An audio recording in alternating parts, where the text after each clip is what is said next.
Padre Federico Lauretta, parroco di Santa Giustina in Padova, è qui con noi questa mattina e ringrazio veramente Padre Lauretta per aiutare Mirella a capire quelli che sono a casa, cosa sta succedendo non solo nel nostro paese, nel nostro territorio, ma in Europa e nel mondo.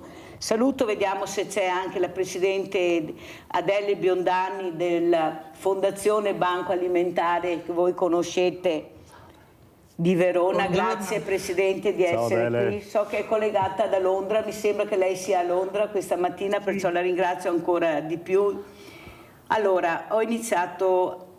Ah, c'è anche l'altro ospite, benissimo. Allora salutiamo anche la professoressa Maria Stella Righettini, docente di governance e valutazioni, sicurezza alimentare, di tutto e di più. Grazie anche a lei, veramente professoressa Righettini, di essere qui con noi. Però io inizio proprio con Padre Federico Lauretta, perché io sono molto, ma molto preoccupata dei messaggi che stanno arrivando, specialmente ai ragazzi, ai giovani. In Polonia ragazzi che si stanno armando per uccidere altri ragazzi, perché questo succederà se andiamo avanti in questa maniera.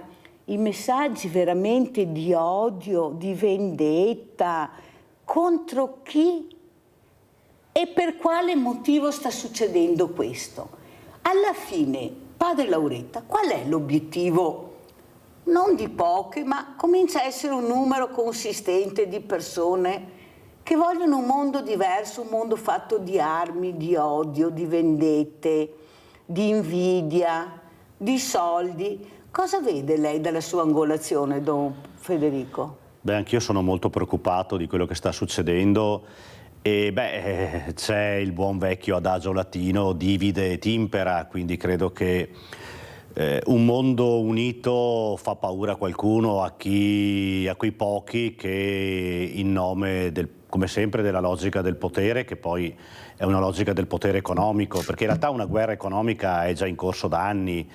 Da anni si cerca in qualche modo di portare i popoli alla miseria, perché può sembrare strano, ma forse il povero in qualche modo è un po' più manovrabile, perché magari il povero ha le esigenze, il povero ti chiede, e tante volte magari mettere le persone in povertà in qualche modo è controllarle e dominarle, e questo è ciò che fa paura è questo. Ma c'è questo forte disegno dietro di pochi, quelli che hanno in mano fortemente il potere economico, perché oggi come oggi è il potere economico quello che domina, di controllare il mondo sfruttando proprio la povertà delle persone.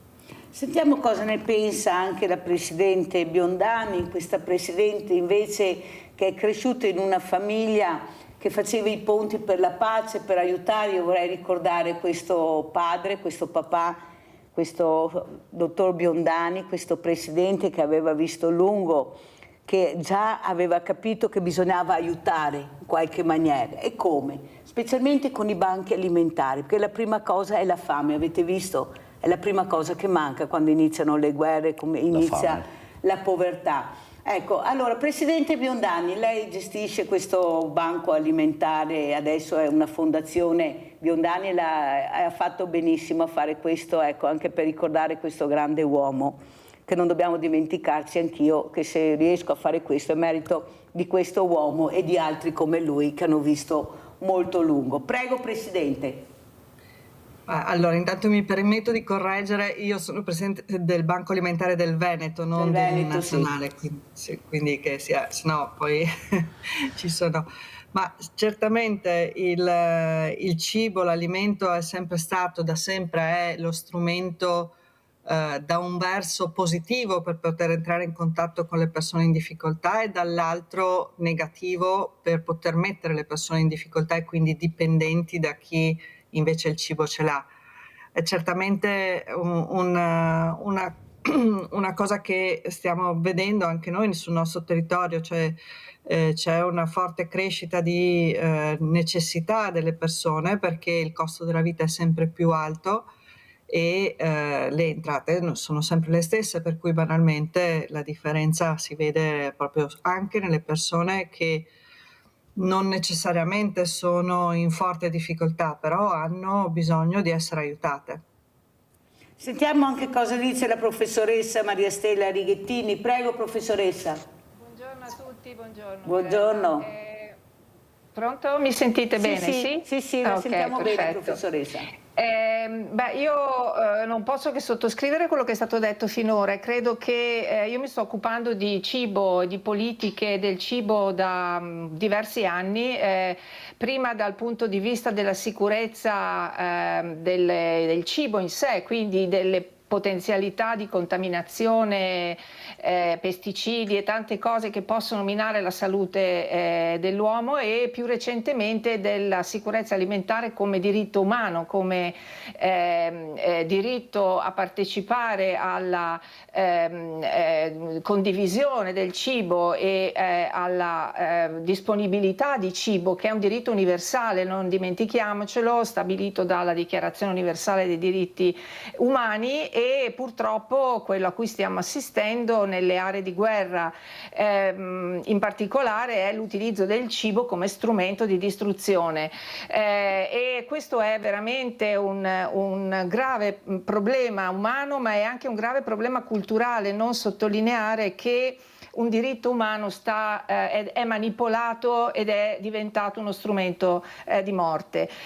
Io ho iniziato ad occuparmi di questo aspetto più sociale e culturale del cibo dal Covid in poi, perché per la prima volta, quando ci trovavamo in coda per entrare nei supermercati e fare la spesa, e vorrei che non ce lo dimenticassimo più, anche noi abbiamo avuto una crisi alimentare, non certo paragonabile a quella che sta accadendo ora nelle aree di guerra, ma noi diamo per scontato la disponibilità di cibo, ma quando ci sono grandi crisi, e le grandi crisi possono colpire anche i paesi ricchi, i paesi industrializzati, e non sappiamo da dove arrivano le crisi, ecco, in questi casi l'accesso al cibo viene messo in discussione, e noi dobbiamo renderci conto che l'accesso al cibo è fondamentale per la sopravvivenza. E quando dico diritto al cibo vorrei ricordare che l'acqua è considerato un alimento, quindi anche l'accesso all'acqua è considerato parte di tutto questo nostro ragionamento. Professoressa Righettini, ma cos'è che sta succedendo? Nel senso che noi vediamo che alla fine, come ha detto padre Lauretta, pochi riescono a gestire questa montagna di persone nel bene e nel male e usare il cibo come distruzione. Cosa è successo? Ma è possibile che questa Europa, questi grandi della terra, non riescono a capire che ce n'è per tutti? Basterebbe dividere nella maniera giusta. Vediamo queste terre straricche, compresa l'Africa, con dei minerali eccezionali, per non parlare dei mari, cosa trovano, per non parlare, adesso vanno nei pianeti e trovano, qui era sabato che uno ha detto che con una pietra potremmo diventare ricchi tutti quanti noi italiani, pensate cosa ha detto? C'è qualcosa che non torna, cioè questo silenzio assordante di chi dovrebbe farsi sentire. È come negli scioperi, se tu scioperi in tantissime persone metti in difficoltà quelli che invece non vogliono ascoltare, ma se sei in pochi neppure ti ascoltano.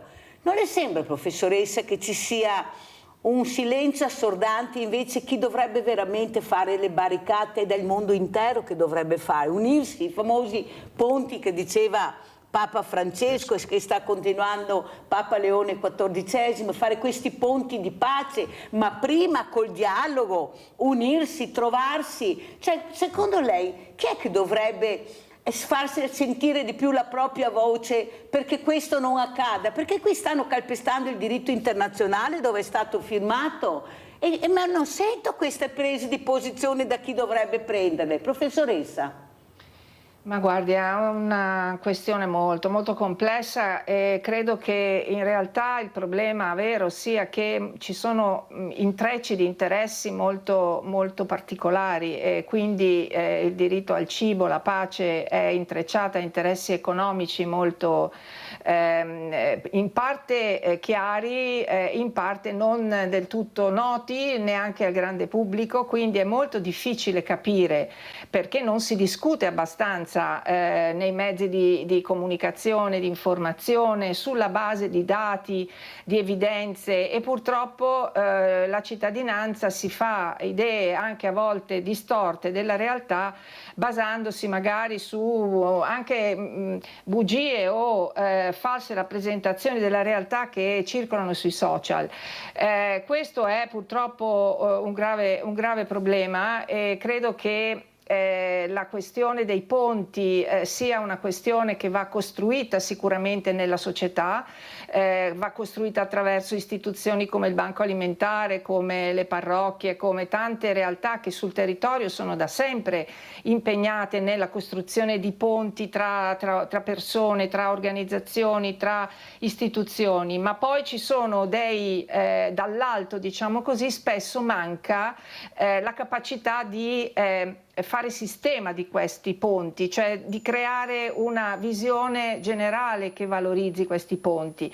La ragione è appunto che io credo ci sono interessi spesso politici di parte che prevalgono su ragioni che sono ragioni più universali e che tendono a tutelare gli esseri umani, le persone, e tutto quello che le persone di destra, di sinistra, di centro, di varie etnie hanno in comune, cioè l'essere persone, l'essere esseri umani con diritti e doveri nei confronti della società.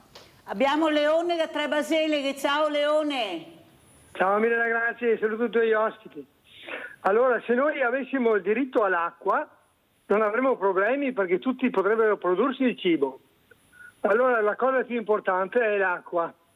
Allora io penso che sia uno scandalo che in questo pianeta, dove ci sono 2/4 di acqua e 1/4 di terra, ci sia gente che muore di fame e di sete perché non hanno acqua. E il problema qual è? Il problema è che in questo pianeta noi abbiamo costruito 9.616 bombe atomiche. Se di costruire 9.616 bombe atomiche avessimo costruito 9.616 impianti desalinizzanti, non ci sarebbero i problemi dell'acqua. Tutti avrebbero acqua a sufficienza, tutti potrebbero prodursi il cibo e non ci sarebbe il problema. Il problema sono le armi. E adesso abbiamo visto l'Ucraina. Perché c'è la guerra in Ucraina? Per le terre rare. Perché c'è la guerra? Per il gas che c'è davanti a Gaza, perché Israele è davanti a Gaza. Cioè, per un po' di terre rare, per un po' di gas, quanti morti ci sono stati? E chi se ne frega? Ciao Mirella, grazie. Abbiamo sentito anche Leone da Trebaseleghe. Padre Lauretta, cosa dice, avendo ascoltato le parole sia della Presidente Biondani che della Professoressa Righettini? Ecco, questo mondo purtroppo in mano a pochi che lo stanno distruggendo, è là il grande problema, che lo stanno distruggendo, non lo stanno ricostruendo. Prego. Beh, condivido tutto quello che è stato detto, soprattutto anche molto le parole della professoressa, perché anche adesso l'ascoltatore, si sa, le guerre sono economiche, ma sempre le guerre sono state economiche. In realtà poi abbiamo trovato le scuse religiose, razziali, ma in realtà le guerre sono sempre state guerre di natura economica, perché il potere economico alla fine è il potere che, come dicevo prima, è il potere che in qualche modo ti vincola, ti lega. Se non mangi e non bevi muori, e se sono io che ti devo dare da mangiare e da bere, o fai quello che dico e pensi come dico io, mangi, altrimenti non mangi o non bevi. Il grosso problema è questo, è che noi abbiamo un difetto d'origine, nel senso che ci siamo convinti che la democrazia fosse qualcosa da delegare, invece la democrazia è la partecipazione del popolo, e invece noi abbiamo delegato convinti che vabbè, abbiamo chi pensa a noi, ma non funziona così, perché puoi trovare i governanti illuminati che quindi effettivamente pensano a te, ma puoi trovare quelli che dicono ma sì, intanto il potere lo gestisco io e alla fine sono io che decido e tu devi fare quello che dico io. E mi arricchisco sempre di più. E impoverendo te. Impoverendo te.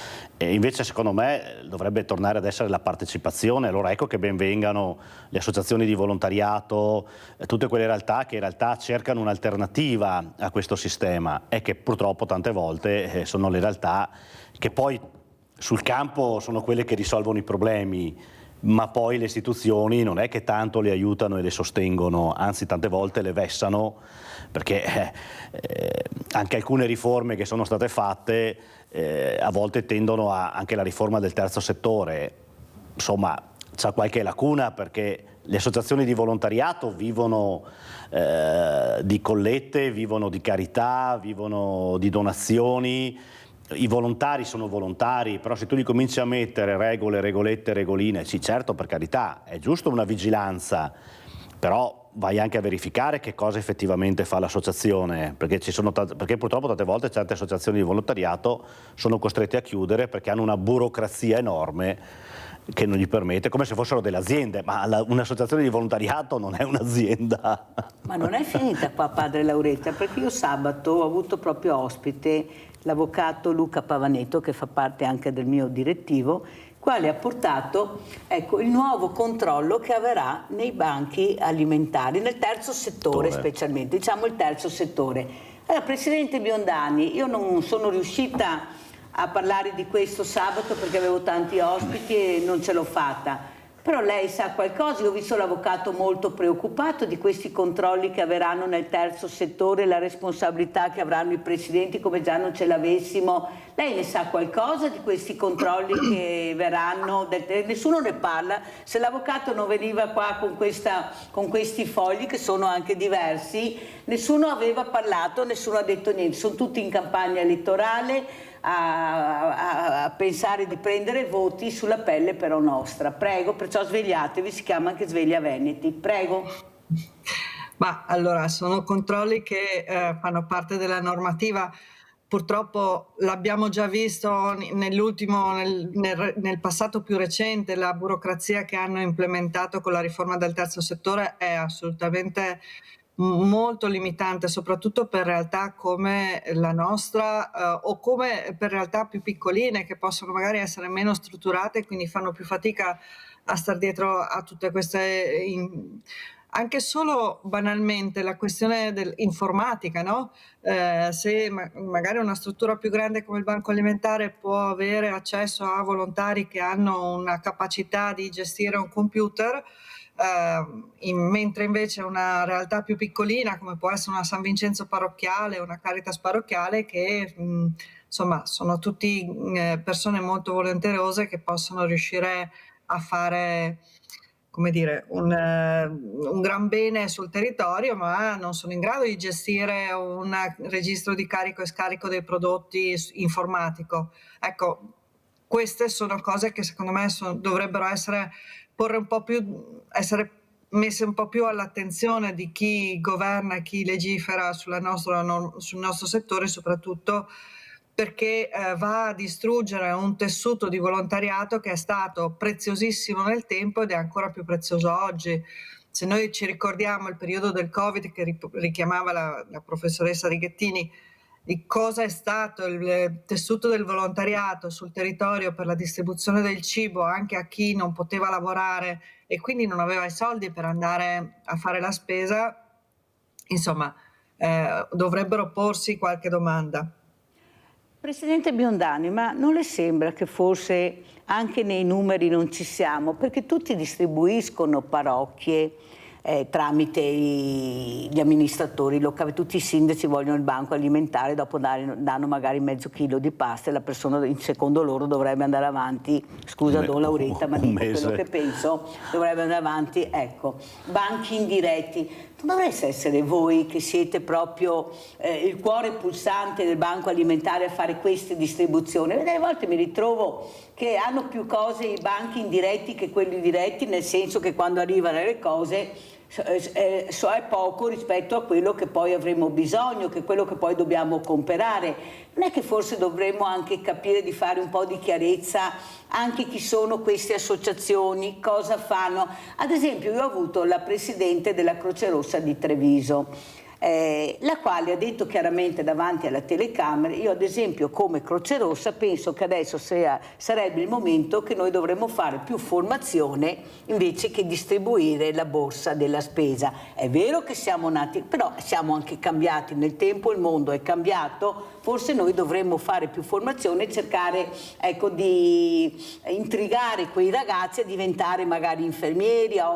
Cosa ne pensa Presidente Biondani?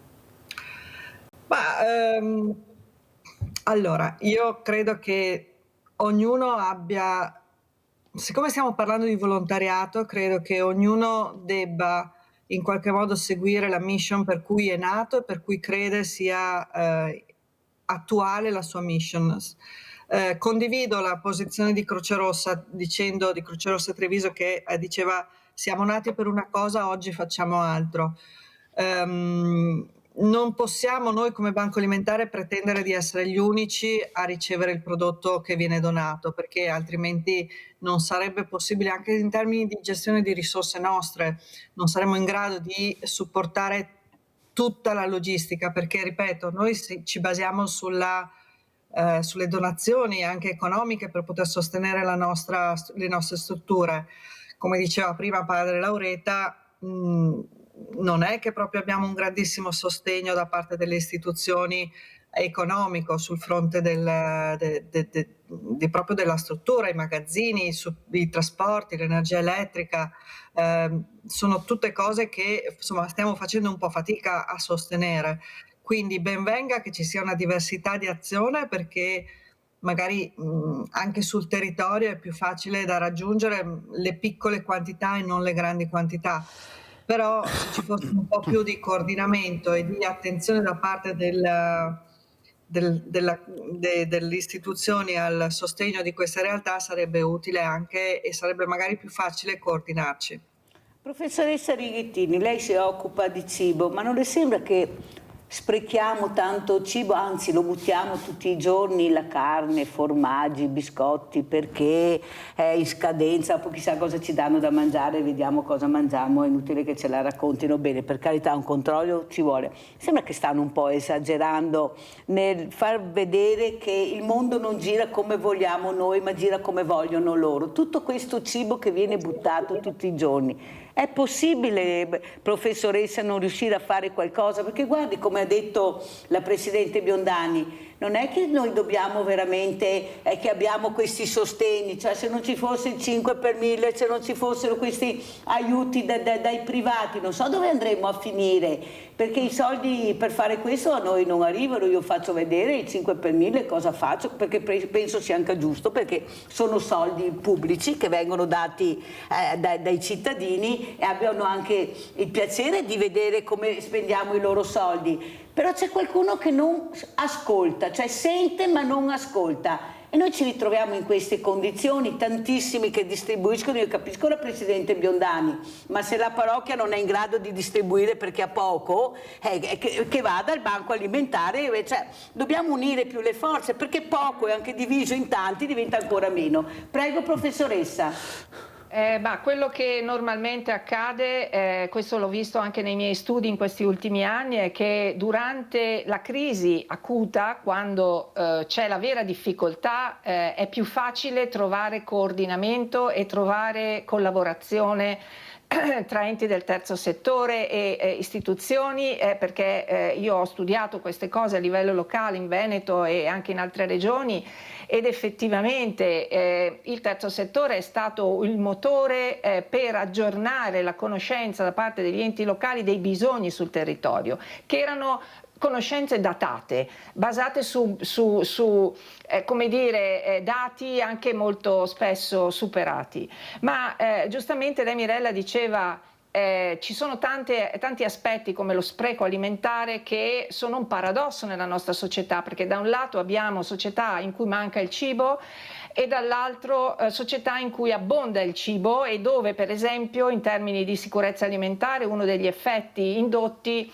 è la cattiva alimentazione e l'obesità, che è un altro grosso problema alimentare delle nostre società, nell'infanzia e nella scuola. Allora a me piace dare anche un messaggio positivo in questi discorsi e in questi dibattiti, e il messaggio positivo è che questi problemi hanno sì delle logiche globali che sfuggono al nostro controllo e spesso anche alla nostra comprensione, però mi affido molto alla buona volontà dei professori, dei docenti, degli insegnanti, delle istituzioni, delle università, degli enti del terzo settore, e mi appello alla collaborazione tra chi è impegnato in questo ambito, e noi stiamo per esempio molto lavorando con le scuole, con delle reti nazionali di scuole, per migliorare la cultura dell'alimentazione nelle scuole. Già molto viene fatto anche con le associazioni degli agricoltori a livello locale, che collaborano con le scuole per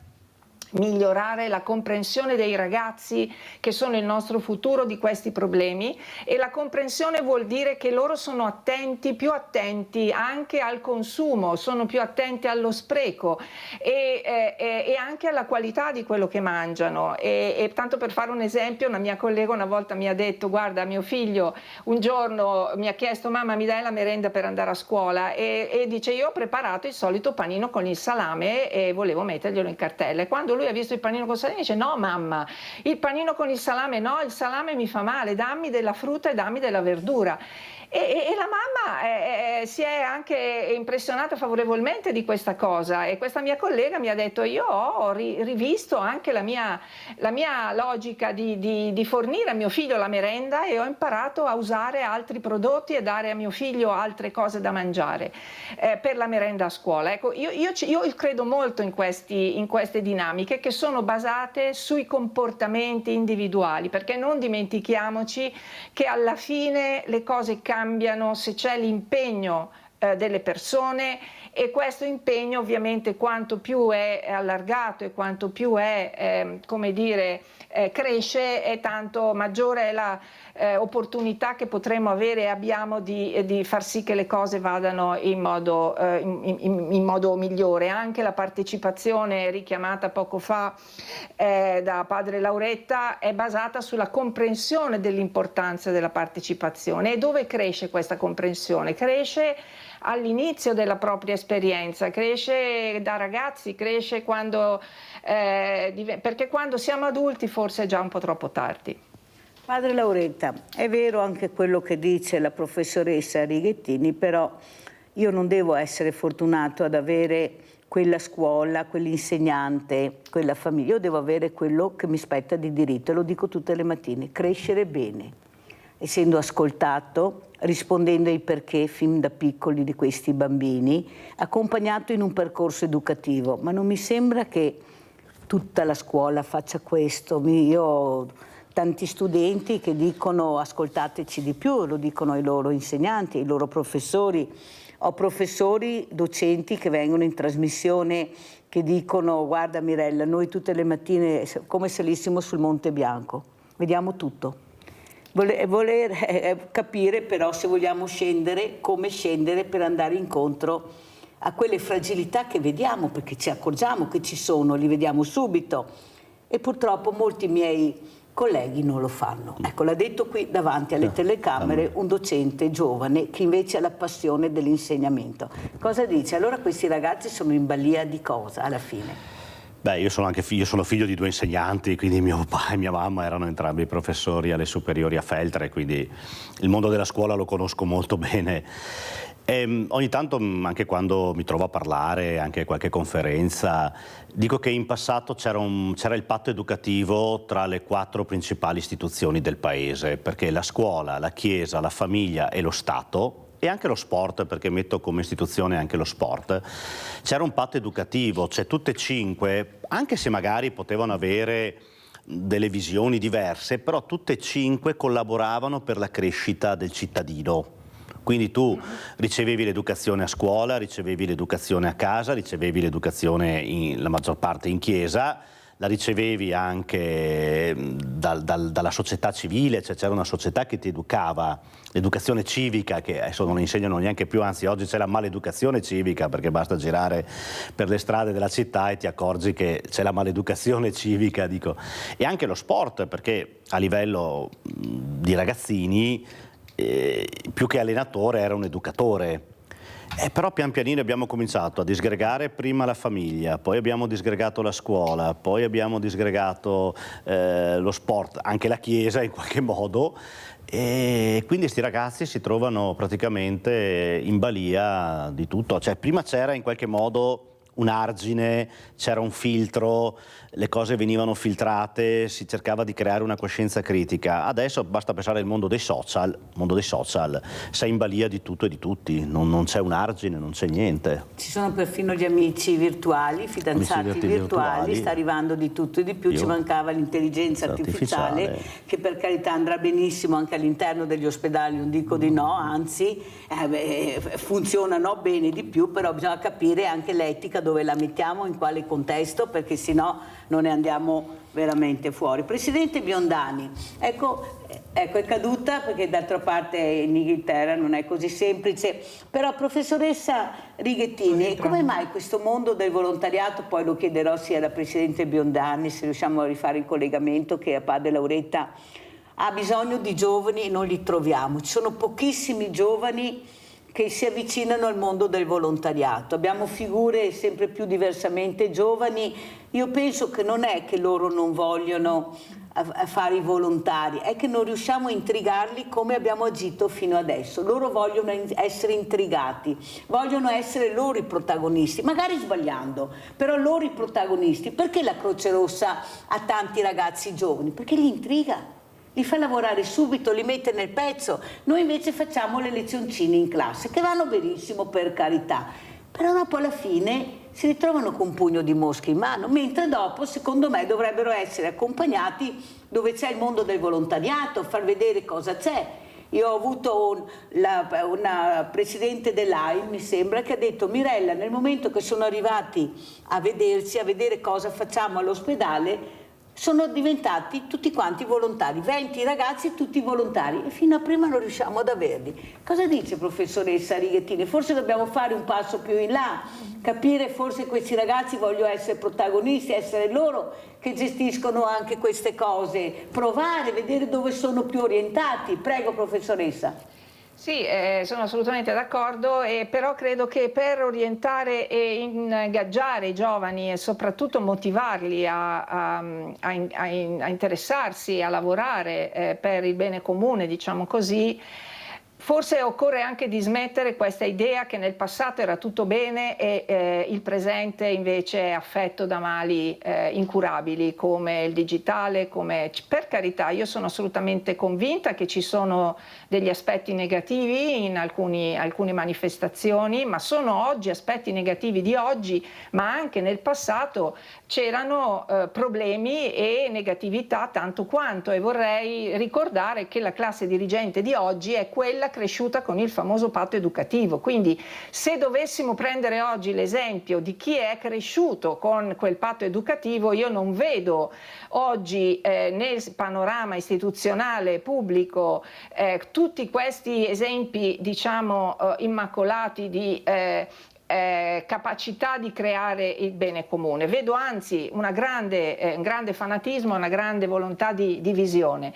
Quindi io non continuerei a contrapporre il passato buono, il passato quello, diciamo, edulcorato da tutte le magagne che c'erano anche a livello familiare, a livello di società, continuando a trasmettere un'idea di giovani di oggi come giovani persi nei social che non sanno distinguere. Direi anzi che dobbiamo imparare a gestire queste evoluzioni, dobbiamo imparare a governarle anche nelle parrocchie, perché il digitale può essere utile anche nelle parrocchie, e quando prima si diceva la gestione della logistica, la mancanza di competenze, la mancanza di persone che sanno gestire. Una volta i volontari erano solo gli anziani, abbiamo in mente l'anziano fuori dalla porta della scuola che fa attraversare la strada.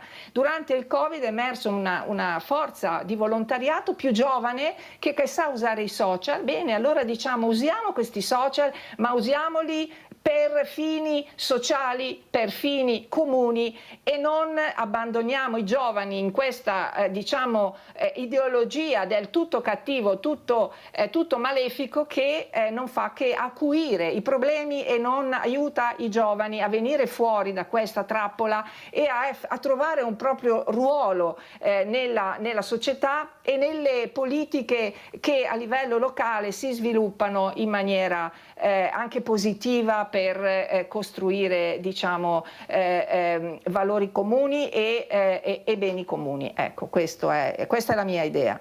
Invece io ho l'idea adesso è quella di mandare la assolutamente pubblicità. A tra pochissimo.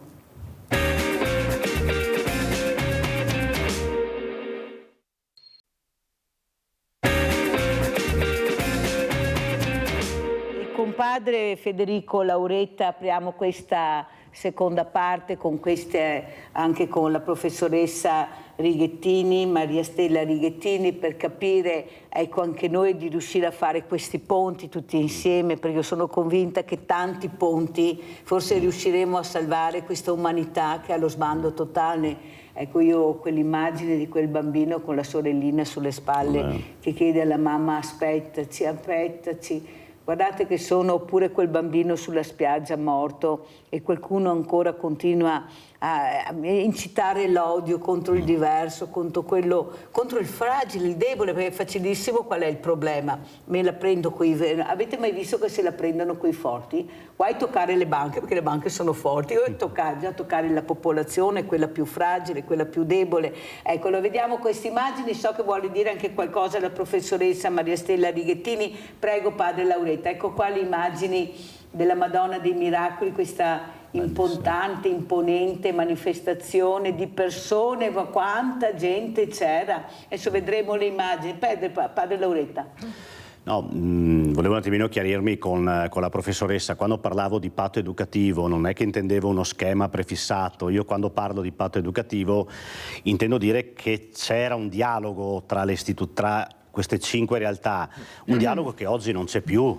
Questo intendevo dire, quando parlo di patto educativo non intendo degli schemi prefissati con delle regolette, non è quello. Io quando parlo di patto educativo intendo che queste realtà dialogavano tra di loro, a volte poteva essere un dialogo più facile, a volte un dialogo più difficile, ma c'era questo dialogo. Oggi come oggi mi sembra che queste istituzioni va un po' ognuna per conto suo. Ecco, intendevo in questo senso.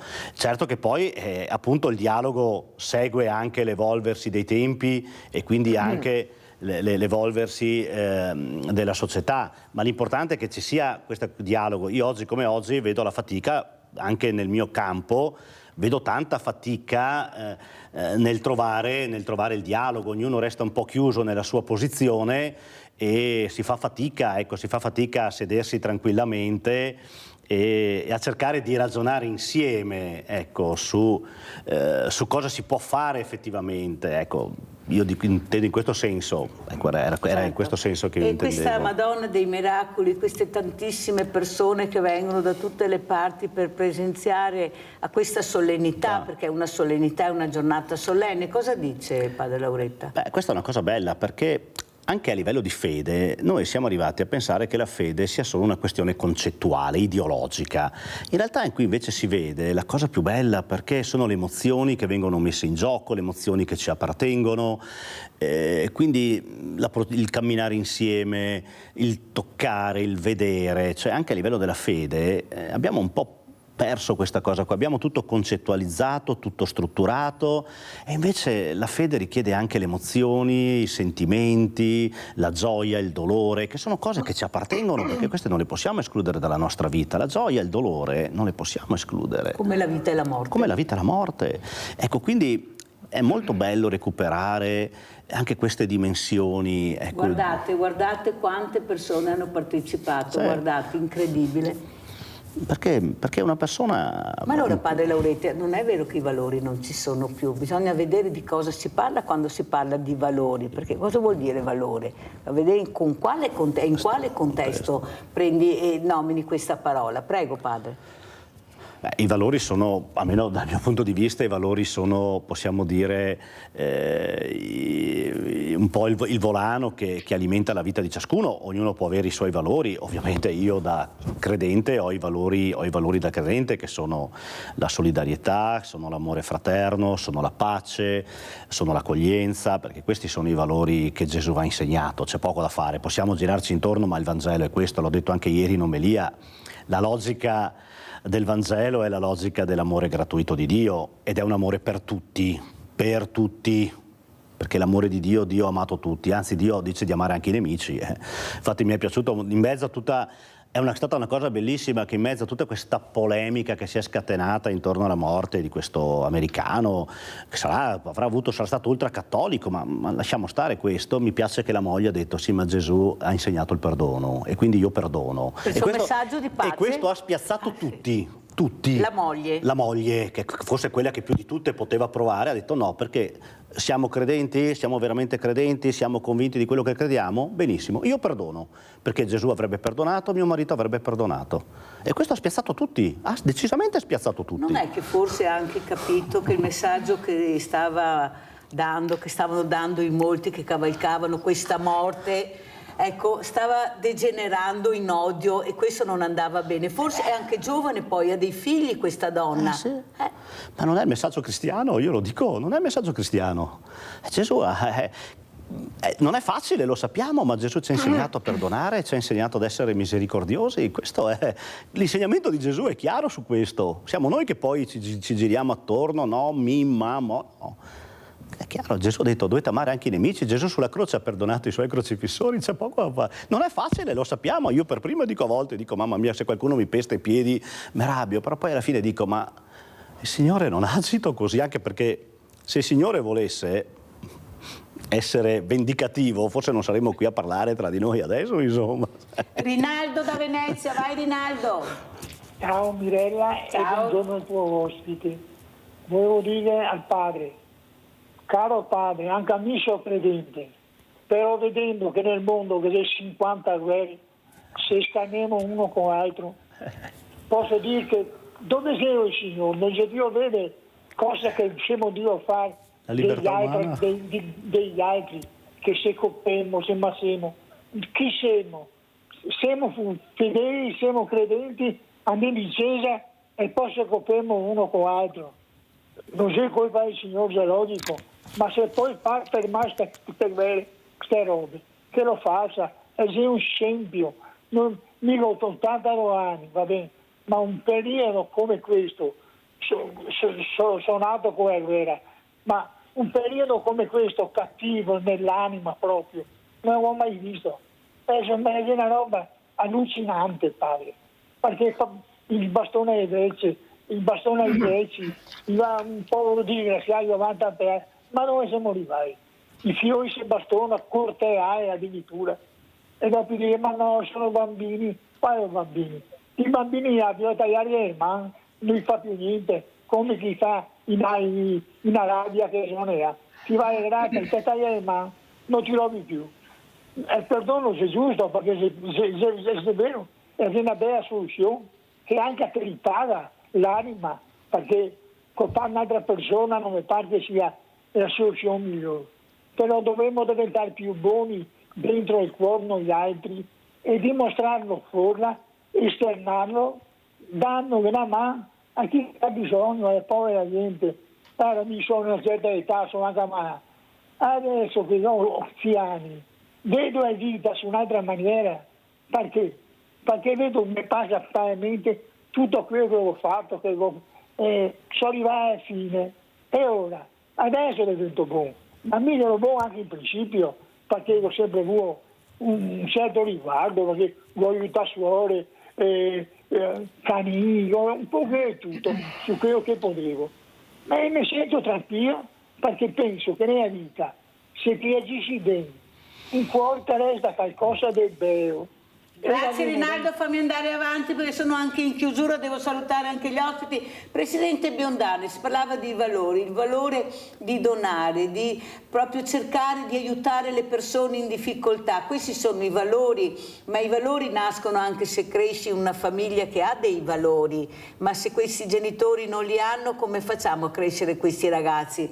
Eppure il mondo del volontariato sta cercando di fare questo, proprio di aiutare, anche, abbiamo visto anche nella pandemia, nel momento delle difficoltà. Noi ad esempio i banchi alimentari non hanno mai chiuso, siamo stati aperti, portavamo le borse a casa. Ecco il valore dell'aiutare. Prego Presidente Biondani. Io condivido pienamente quello che ha detto padre Lauretta. Il valore del donare, secondo me, riusciamo a trasmetterlo solo con l'esempio, non ci sono altre storie, non c'è altra possibilità. Se non vedi un esempio, l'esempio che abbiamo davanti, che una volta potevano essere trasferiti anche solo dai genitori, oggi necessariamente deve esserci la realtà, la società che ci circonda, che deve presentarci degli esempi, presentare ai giovani in particolare degli esempi di attenzione al terzo, alla persona che è in difficoltà, ma anche solo alla persona che è vicino a noi, no? Avere l'attenzione a chi è al nostro fianco e che magari ha solo bisogno di una parola, non necessariamente di altro o di tante altre cose complete. Quindi io credo che anche come Banco Alimentare stiamo cercando di portare avanti proprio il concetto del dono, anche con la giornata della colletta alimentare che sarà prossimamente il 15 novembre, che è proprio il momento più esemplare per noi, per l'invito al dono e all'attenzione alla persona. Grazie veramente, grazie. Salutiamo anche la Presidente del Banco Alimentare del Veneto, Adele Biondani. Grazie, buon lavoro Presidente e complimenti sempre. Grazie a tutti. Grazie. Allora, prima di salutare anche gli altri ospiti, vorrei vedere questa, andiamo a Trieste adesso, questa barca Giovani per la Pace. Andiamo a vedere, poi commentiamo e salutiamo gli ospiti.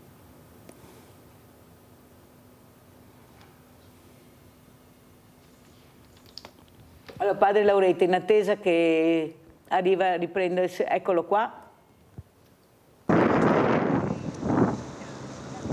Il vento ha spinto lentamente la Belle Espoir verso il Molo Audace, mentre sullo sfondo la città aspettava di accogliere il suo equipaggio speciale. A bordo 20 ragazzi e ragazze provenienti da 12 paesi del Mediterraneo, dal Marocco al Libano, dalla Palestina alla Bosnia, che da 10 giorni navigano lungo la costa adriatica orientale per parlare di convivenza e di futuro. Sono arrivati a Trieste questo pomeriggio, accolti anche dal vescovo, Monsignor Enrico Trevisi.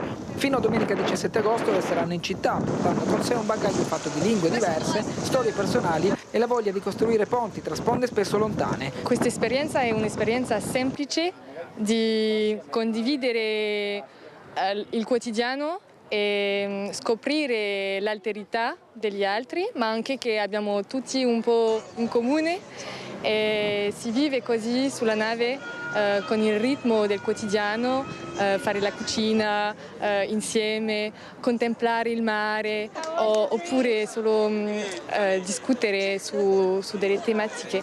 E quindi è veramente così che troviamo la pace e che capiamo che cosa vuole dire essere in pace con gli altri. La Belle Espoir, goletta a 3 alberi di 29 metri, costruita in Danimarca nel 1944 e recentemente restaurata, è il simbolo di un pellegrinaggio di 8 mesi, 8 tappe e oltre 200 giovani coinvolti. Un'iniziativa nata dalla diocesi di Marsiglia dopo gli incontri del Mediterraneo di Bari, Firenze, Marsiglia e Tirana, con lo scopo di annunciare fraternità e speranza in occasione dell'anno santo 2025. È bello pensare a questi giovani che vengono da paesi del Mediterraneo i più diversi per lingua, cultura, religione, ma giovani che sono lievito di fraternità, popoli che tante volte si guardano con ostilità, invece giovani che stanno insieme e imparano anche ad essere per gli altri il segno di una possibilità che ci è data, quella del collaborare per un mondo diverso. Abbiamo Ignazio da Vicenza. Ciao Ignazio. Ciao bella. Ciao. Ciao. Come Prego. ti chiami? Mirella. Devo parlare? Sì, sì, per forza. Ciao Mirella, ascolta, Allora io volevo dire, intanto ringraziarvi che mi avete dato la possibilità di parlare e dopo voglio dire, tutti quanti quelli che fanno le manifestazioni e gli scioperi pro PAL, ma perché non li hanno fatti gli scioperi quando Abbas qua è andato nelle case degli israeliani il 7 di ottobre dell'altro anno e li hanno uccisi, li hanno violentati, ne hanno fatti di tutti i colori e li hanno presi ancora e ce n'hanno ancora come loro, insomma, che sono ostaggi. Basta così, Ignazio? Non hanno mica fatto sciopero allora. Perché? Vuoi dire qualcos'altro? No, grazie.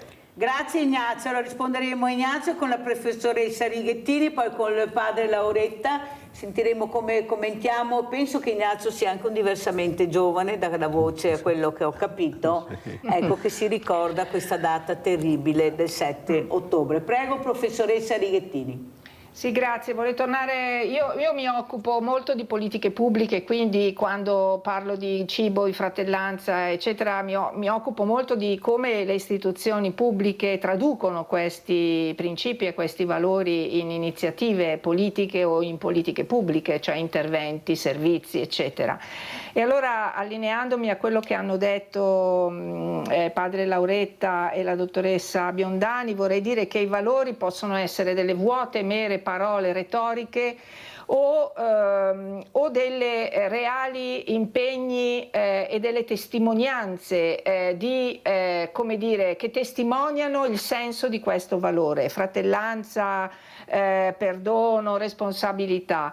Se io sono per la fratellanza, amministrazione locale, per l'inclusione e poi la mia politica abitativa esclude gli immigrati che non hanno ancora 10 anni di residenza dalle case popolari, ecco, forse questo può creare un problema a livello sociale e locale. Quindi io credo che il Vangelo, come diceva padre Lauretta, sia un insieme di testimonianze di come Gesù abbia tradotto principi cristiani in concreta azione verso il prossimo. Così credo che oggi dobbiamo guardare ai valori per come vengono trasformati in politiche pubbliche e in servizi.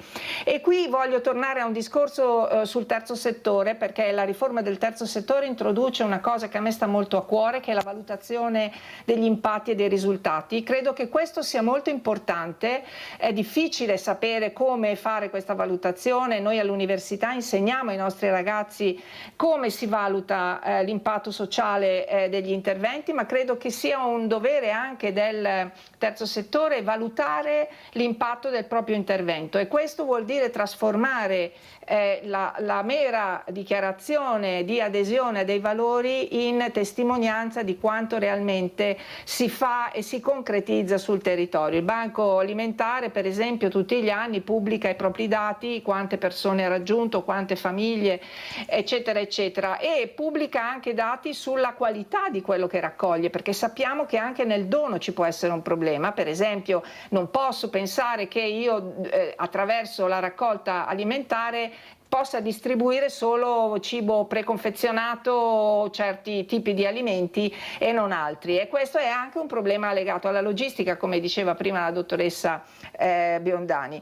Quindi ci sono tanti aspetti, ripeto, i valori sono importanti perché spingono all'azione, ma proprio perché spingono all'azione bisogna verificare che tipo di azione si concretizza. Lo facciamo già, professoressa Righettini, noi come distributori noi dobbiamo dare queste informazioni, facciamo le relazioni, siamo iscritti in regione, dobbiamo fare le rendicontazioni, tanto è vero, Renato, scusa, da Chioggia che in linea ti do subito la parola, che io ho un banco appunto alimentare a Vicenza, ecco, di secondo livello, il quale dice giustamente io non dirò più quante tonnellate di cibo distribuisco, adesso lo traduco in soldi, perché gli amministratori non capiscono l'importanza dei pesi. Allora forse dicendo quanti soldi io distribuisco, forse saremmo ascoltati di più. Capisce che c'è qualcosa che non va? Questi tavoli che vengono fatti regionali, noi non veniamo invitati o poco, oppure ci confrontiamo ma alla fine non riusciamo a raggiungere niente. Tutti parlano di soldi, io l'ultima volta mi ho detto beh, io esco perché mi sembra di essere una cooperativa. Io non sono una cooperativa, io non devo parlare di soldi, io devo parlare di volontariato, come aiutare, come ricevere la merce. Capisce che c'è qualcosa che non funziona, professoressa? Dobbiamo lavorare in questo senso, anche dare spazio alle realtà come la mia, che sono tante, di dire quello che pensano. Non ci scambiamo i viveri, ad esempio chi ne ha di più non ci chiama per dire pochissimo lo fanno, io lo faccio con qualcuno. C'è qualcosa che non funziona, perché? Perché è entrata la politica nel mondo del volontariato, professoressa Righettini. Questo è il grande dramma che abbiamo visto. Aspetti, professoressa, perché abbiamo Renato da Chioggia, se no mi cade la linea. Vai Renato. Buongiorno signora, sempre utile e sempre all'altezza della trasmissione, molto meriterebbe molto di più a livello nazionale, ecco. Grazie. Non vorrei fare la pecora nera. Veneti, banco alimentare.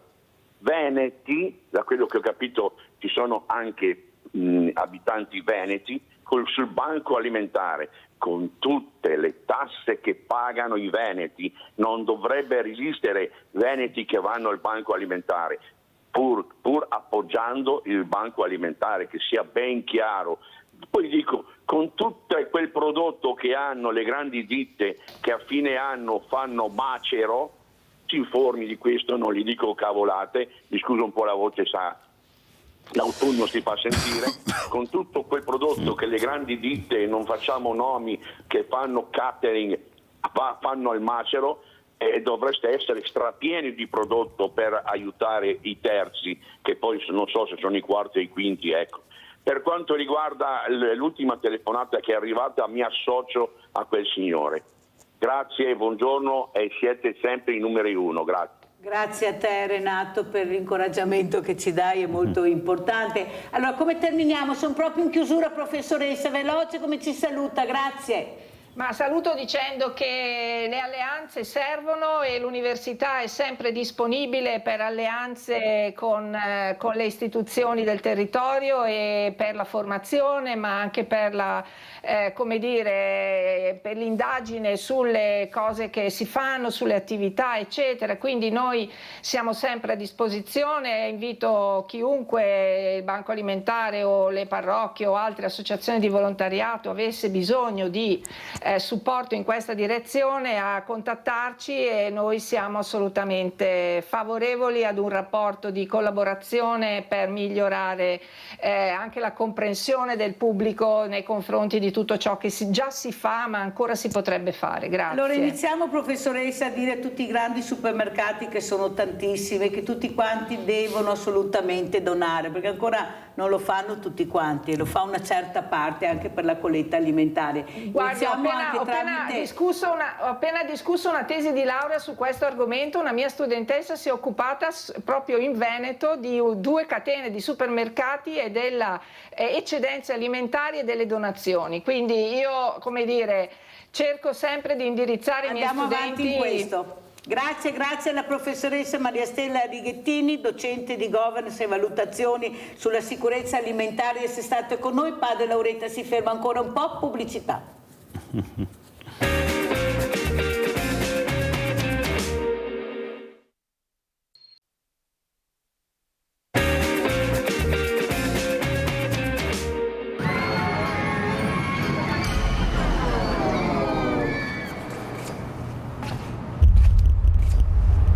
Hai mai provato la sensazione di essere abbandonato? Te la ricordi? Adesso immagina di provarla per tutta la vita e che nessuno ti stia cercando. È quello che provano 168 milioni di bambini abbandonati. Non lasciamoli soli.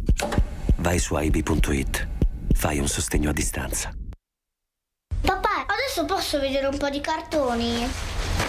È un po' tardi, domani si va a scuola. Uffa, ma avevi detto che potevo, mamma! Tesoro, il papà ha ragione. Dai, vai a nanna che dopo vengo e leggiamo una storia. Preparati che poi arrivo a darti la buonanotte. Però venite, Non lasciatemi sola. Hai mai pensato di adottare un bambino? E ne parleremo con Alice Paolin, Associazione Amici dei Bambini. Grazie Alice di essere qui. Veramente è un piacere per far capire l'importanza che la prevenzione si fa se iniziamo da piccoli. Da questa età bisogna iniziare a fare prevenzione, a non lasciarli soli. Ecco, mi fa piacere che sia rimasto anche padre Lauretta, che vedo che sorride quando si vedono i bambini, come si fa a non sorridere. Però sono situazioni dove invece piangiamo quando vediamo certe situazioni. Allora Alice, perché è nata questa associazione e l'obiettivo qual è? Prego. Certo, intanto siamo diventati fondazione, adesso con l'iscrizione al RUNTS, e AIBI è un movimento di famiglie accoglienti che ha deciso di aprirsi a chiunque si senta chiamato ad aprirsi ad un bambino abbandonato, il grido di quel bambino abbandonato che si trova da solo, e quindi l'idea di AIBI, di Amici dei Bambini, è proprio di rispondere alla chiamata del bambino abbandonato. E uno strumento che secondo noi è fondamentale per questi bambini è proprio quello di essere aperti ad accoglierli in vari modi.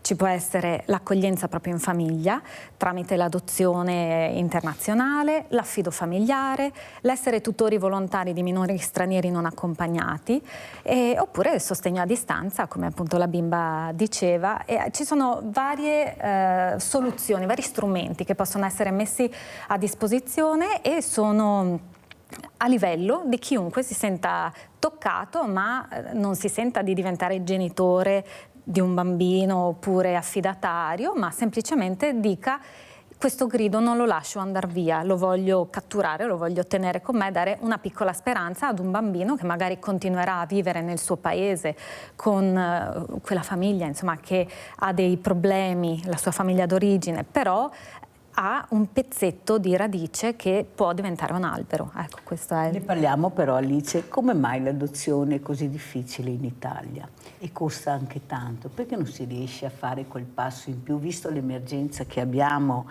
famiglie che ne prenderebbero anche 2, 3 a volte, come io ringrazio sempre Raffaella che per non dividere i 3 fratelli li ha portati a casa tutti e 3 dalla Russia. Invece questa mamma che sta passando le pene dell'inferno, invece di premiarla, ecco perché la seconda Lisa, che adesso ha 18 anni, che saluto, che è fantastica, come tutti gli altri 2 anzi, non parlava, sente ma non parla e sta passando le pene dell'inferno, perché lei dice: mia figlia non è diversamente abile, come li chiamo io, per non disabili, odio questa parola, padre Lauretta, però non viene ascoltata perché a scuola dicono che sua figlia è disabile, invece non riesce a frequentare la scuola come dovrebbe frequentare. E questa mamma, che è una guerriera che si sta battendo con tutta se stessa per dare quel che è giusto, la quotidianità che ha diritto, perché dice: ma se l'ho portata via da un inferno, ha già passato un inferno dov'era, cioè devo dare un altro inferno tra virgolette, però non si sente come gli altri.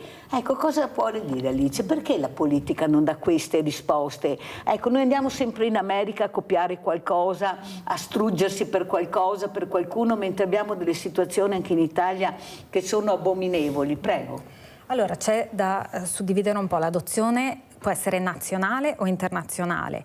Il percorso inizialmente è lo stesso, quindi una coppia che desidera adottare deve essere idonea all'adozione, e questa idoneità viene data da dei professionisti, tra cui il Tribunale per i minorenni, che proprio con un decreto di idoneità per quanto riguarda l'internazionale, o comunque l'idoneità data alla coppia, permette di essere genitori. E queste persone, queste coppie, fanno tutto un percorso di indagine, di valutazione con i professionisti, psicologi, assistenti sociali, per diventare genitori di un bambino che appunto è abbandonato, ha alle spalle un passato importante di violenze, probabilmente di abbandono che lascia una cicatrice indelebile, e sono bambini segnati dalla vita, ok?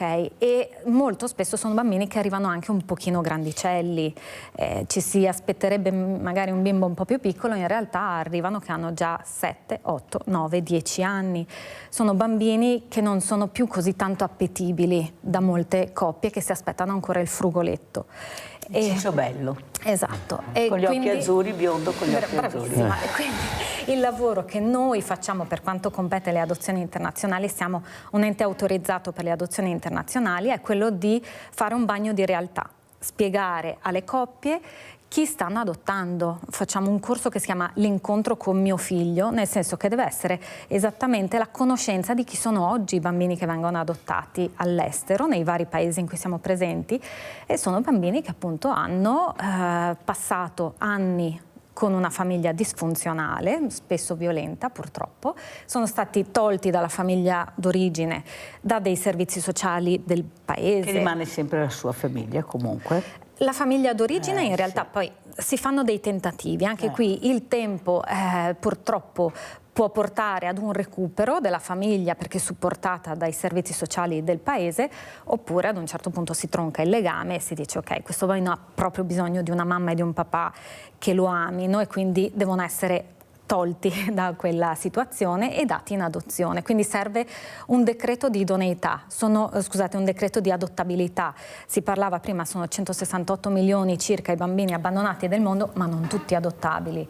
Per far partire queste procedure di adottabilità c'è un percorso piuttosto lungo e ogni paese ha le sue norme. È costoso anche.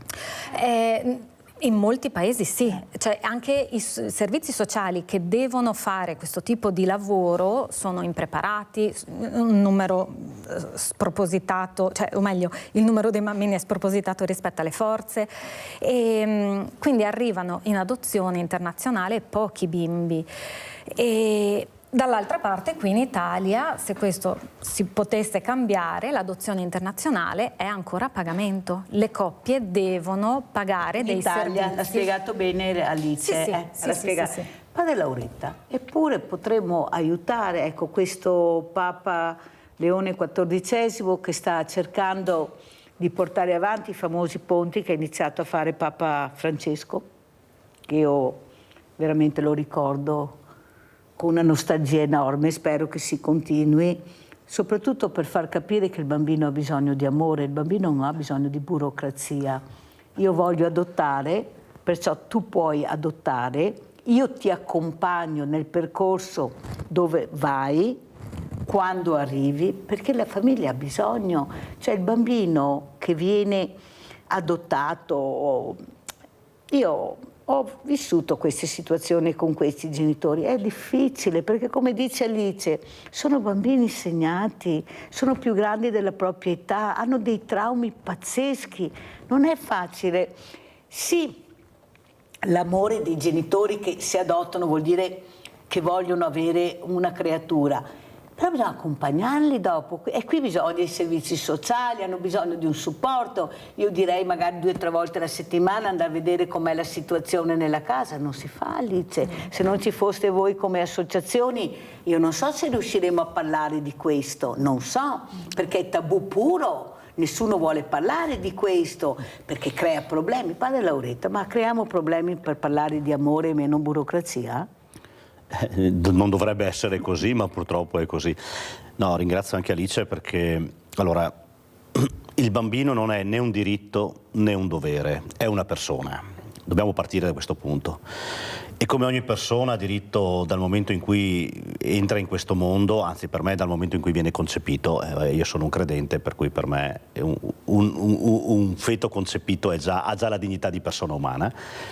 Quindi dobbiamo capire questo, che come persona ha diritto ad avere la dignità di ogni persona umana, ha diritto di avere l'amore, di avere da mangiare, di avere una casa, di avere delle persone con le quali relazionarsi, di avere un'educazione. Ecco, purtroppo però se non partiamo da questi principi, se cosifichiamo anche il bambino, e poi ci troviamo davanti a queste situazioni qua. E ben venga, e questo io dico, questa è provvidenza divina, che ci sono delle persone che si prendono cura di queste situazioni qui. Però Padre Lauretta, anche in questo valore molto importante che è, come dice lei, la creatura, indipendentemente dall'età che ha. Lo so che preti e suori ne abbiamo pochi ormai, purtroppo, dico io, padre Lauretta, però abbiamo questo Vaticano molto importante, molto forte, che sa dare il là a come muoverci, anche voi naturalmente. E quello che mi rammarica è che io sono stata in gita con i diversamente giovani, perché io adoro andare via con loro, mi piace da morire, gliel'avevo promesso, è andata. E abbiamo fatto una visita bellissima, siamo andati a Chioggia, abbiamo toccato Malamocco, Pellestrina, c'era anche un psicologo vicino a me e mi diceva: senti Alice, vedi Mirella, su quelle case, ecco, abitano famiglie molto chiuse. Io ho lavorato con loro e sono chiuse da morire, e la chiusura diventa rabbia, diventa cattiveria. E fa fatica anche tra vicini, fanno delle liti pazzesche. È la chiusura questa. Non le sembra che il nostro paese si stia chiudendo e che abbiamo bisogno invece di aperture? E siete voi che dovete darle. Anche questi enormi padiglioni, ospedali abbandonati nelle isolette, dove ci sarebbero, penso, 200-300 famiglie. Io non penso che sia tutto da buttare giù. Costa troppo, però per fare l'albergo a 8 stelle i soldi si trovano sempre, bisogna aspettare che arrivi il giapponese, comprare l'isola e là. Non sembra che forse anche voi dovete spingere per aprire, visto i numeri che arriveranno, indipendentemente che non li volete, quelli che non li vogliono. Guardate che arriveranno, cioè non ci sarà qualcuno che li potrà fermare, arriveranno sempre di più guerre, più arrivi, a mio avviso. Non le sembra che la Chiesa dovrebbe prendere posizione e aprirsi di più? Io vedo anche tante parrocchie, anche dei frati, padre Lauretta, mi scusi se glielo dico, ma lo sa che io dico quello che penso, ospitarli, queste celle che sono chiuse, perché non ci sono più frati, non ci sono più suori, cioè la Chiesa che si apre anche nell'accoglienza di queste persone.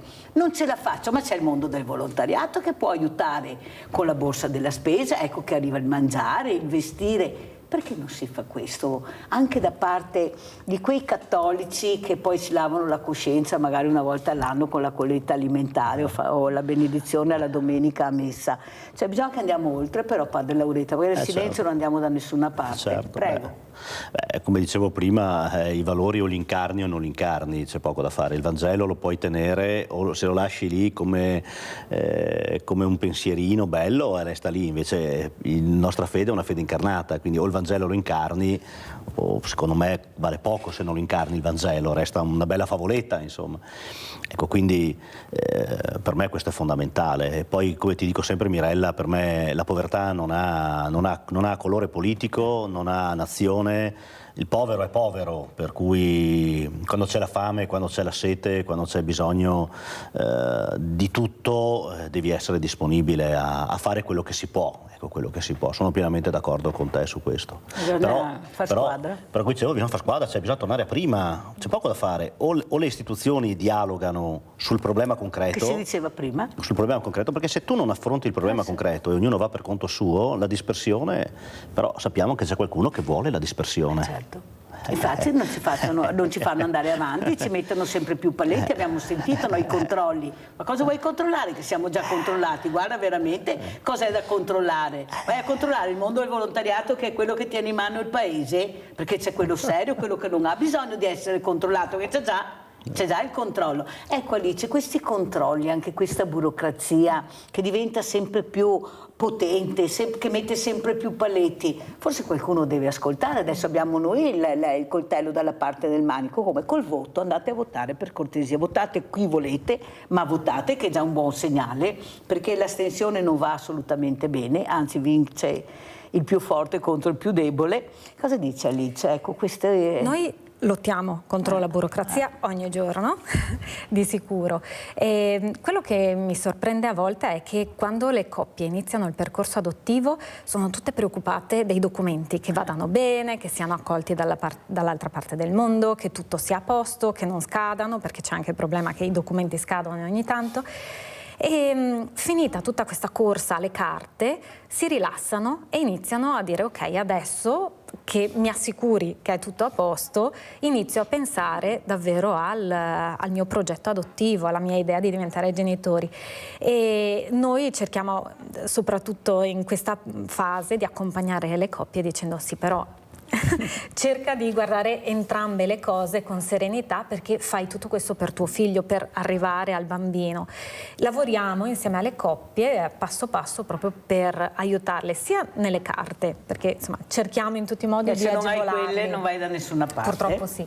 Però poi tutto l'accompagnamento, l'essere di supporto aiuta tantissimo alle coppie a dire sì, è vero, devo pensare a mio figlio, devo raggiungerlo, devo arrivare a diventare papà e mamma di questo bambino. E quindi ecco, riusciamo a incanalarci nel cuore delle persone, nel sentire, non nel pensare, per raggiungere lo scopo, che è quello di creare una famiglia. Allora, prima di salutare Don Lauretta, andiamo a vedere questo video, cooperazione progetto, che è molto importante, un progetto che andiamo a vedere, poi lo spieghiamo. Siamo qui in Moldavia da più di 20 anni, adesso ci troviamo qui al centro profughi di Chisinau, la gente sta arrivando ancora. Nel frattempo abbiamo allestito un piccolo spazio giochi per i bambini in modo da rendere più allegra la loro permanenza qui. Grazie al vostro sostegno riusciremo di più. Avete visto e avete sentito questo importante progetto. Padre Lauretta, come commenta e come ci saluta? Perché so che lei deve ritornare alla sua parrocchia, giustamente. No, quello che si fa per i bambini, quando è un fare positivo, quando è dare speranza, dare gioia ai bambini, si può solo che essere d'accordo. Non solo l'infanzia, diceva i bambini anche un po' più cresciuti, quando facciamo il bene ai bambini siamo nella linea del Vangelo. Il Signore ci dice che dovremmo ritornare tutti un po' come i bambini, no? Adesso tra un po' avremo la festa degli angeli custodi, uno dice no, tu devi essere angelo custode, non è che devi pensare all'angelo custode, tu devi essere angelo custode nei confronti dei più piccoli, dei più fragili, non pensare all'angelo custode. Mi sa che ci sono più demoni che angeli custodi ultimamente, o sbaglio? No, ci sono più demoni che angeli, sì. Però ci sono anche gli angeli. Ecco, eccoli qua. Allora, Padre Lauretta, ci sono anche gli angeli. Perché vedi, Mirella, poi saluto, sì. Il male tuona, il bene è silenzioso, ma c'è. Ma fanno vedere solo il male che tuona, questo è il discorso, ma perché c'è una volontà nel far vedere il male che tuona, ma in realtà poi vedi, il bene c'è, è che è silenzioso, pochi lo conoscono, adesso io l'ho conosciuti oggi, per dire, non è pubblicizzato il bene. Se non invito io queste associazioni si conoscono poco, è la verità, ma siamo divisi. Ma perché non si vuole? Ma perché non si vuole? Sì, purtroppo. Come ci saluta? Con quale messaggio, Padre Lauretta? Speranza, come siamo nel Giubileo della Speranza, appunto il bene c'è, conosciamolo, cerchiamo di trovarlo e cerchiamo di seminarlo, perché il bene c'è, il bene c'è. C'è una immagine stupenda che a me piace sempre ogni tanto ricordare. Quando venne sganciata la bomba atomica su Hiroshima c'era distruzione, eppure proprio nel punto dove era caduta era germogliata una piccola piantina. E questo vuol dire che anche in mezzo comunque a un vortice di male, se c'è chi semina il bene cresce. Però bisogna alimentarlo, questo sì. Però dall'alto qualcuno ha visto, ha detto no, la piantina la devo mettere perché sennò veramente quindi, una distruzione del genere non avrebbe dato speranza. Dobbiamo, sotto questo punto di vista non dobbiamo, la situazione è difficile, però il bene c'è, cerchiamo di coltivarlo, di alimentarlo. Grazie Padre Lauretta. Grazie. Allora andiamo a vedere andiamo a Belluno adesso, questo disagio psichico dei giovani. Salutiamo Padre Federico Lauretta di essere stato con noi, andiamo a vedere, grazie Padre. Un aiuto concreto per gli adolescenti che attraversano momenti di grande fragilità psicologica è l'obiettivo del progetto C'è da fare Safe Teen, che l'Ulse Dolomiti è pronta ad avviare con il sostegno concreto dell'associazione fondata da Paolo Chesisoglu C'è da fare, che l'ha già lanciato e sperimentato con successo al Niguarda di Milano. Questo è il terzo progetto che avviamo, è una provincia che a noi ha dato molto e quindi siamo contenti in qualche modo di restituire quello che ci è stato dato. C'è stata sempre grande attenzione a quelli che erano i nostri temi, l'ambito dei ragazzi e adolescenti. All'ospedale di Feltre l'incontro con l'associazione C'è da fare, nata 3 anni fa per prendere per mano le fragilità dei ragazzi, riavvicinandoli man mano alla vita e alla quotidianità. Per Safe Teen C'è da fare, con il sostegno generoso di Clivet, è riuscita a mettere a disposizione dell'Ulsuno 60.000 euro. Abbiamo visto come il poter parlare di alcuni temi, di parlarne anche in maniera molto semplice, che non significa superficiale, poi porta anche i privati, speriamo magari anche le istituzioni, ad avvicinarsi a un tema a noi molto caro e a poter fare la differenza, quindi in questo modo di poter poi esportare questo format di presa in carico ambulatoriale ad alta intensità magari in un maggior numero di territori. Concretamente il progetto sarà declinato con l'attivazione di interventi ambulatoriali ad alta intensità per 10 adolescenti tra i 12 e i 17 anni, una goccia nel mare rispetto ai bisogni emersi nel post-pandemia, detonatore di sintomatologie che serpeggiavano da tempo silenti fra i giovani. Proporremo loro e alle loro famiglie questo percorso ad alta intensità, che è proprio un percorso intensivo, multidisciplinare, che prevederà almeno un intervento di psicoterapia alla settimana per il ragazzo, degli incontri con la famiglia perlomeno mensile, e cercando di coinvolgere un po' tutto quello che è il contesto di vita del ragazzo, nella speranza che questo lo aiuti a uscire dalla situazione di disagio e malessere in cui si trova. Un primo passo per quanto riguarda appunto una progettualità rivolta all'alta intensità di cura nei confronti appunto di fragilità molto complesse, molto articolate, che deve essere appunto sviluppato e deve avere la sua continuità nel tempo. Un modello integrato che punta sulla prossimità e la continuità delle cure, perché quando si parla di salute mentale c'è davvero tanto da fare. È una questione spesso al centro dei dibattiti, però la politica ancora non se ne sta occupando, ma come dicevo prima ci sono alcune cose che anche la politica può cambiare, alcune leggi, alcune norme. E sono sicuro che il dialogo con loro potrà essere foriero di nuove cose positive. Allora presento subito un altro ospite gradito che è Massimo Cecchetti, coordinatore familiari associazioni amici dei bambini.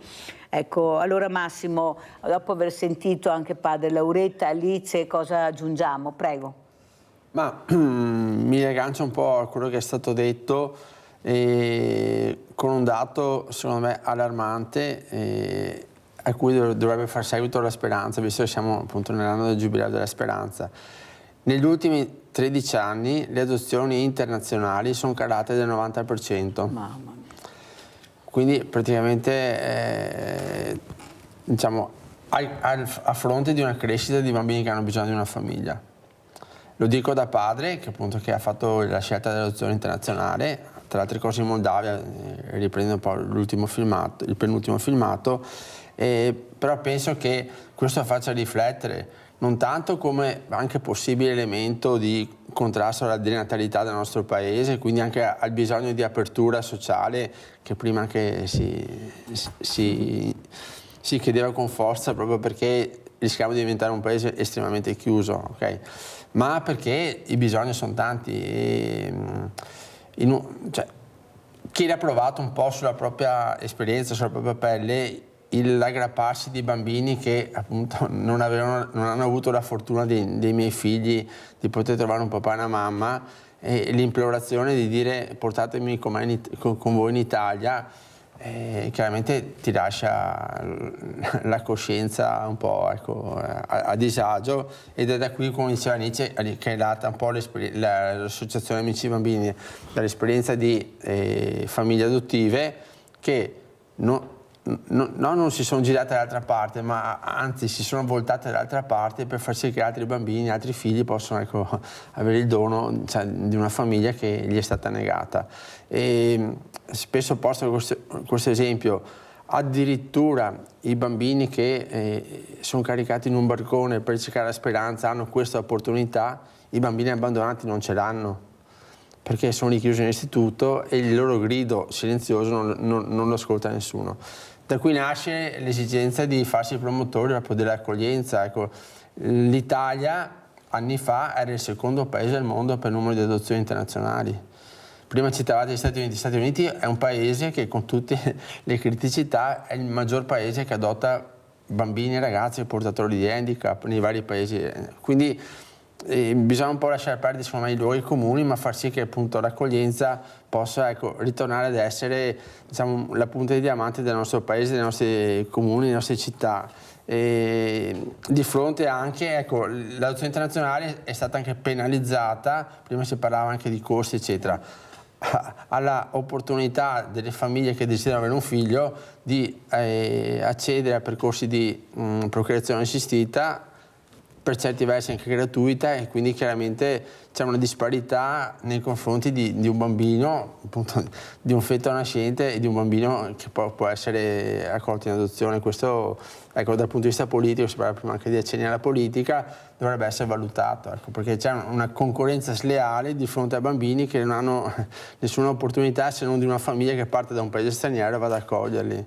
Mi viene in mente per chi magari ha qualche anno in più, l'episodio di Vermicino, quando un solo bambino è caduto, cioè, nel tunnel, è andato al Presidente della Repubblica di persona a farsi vicino al popolo di allora.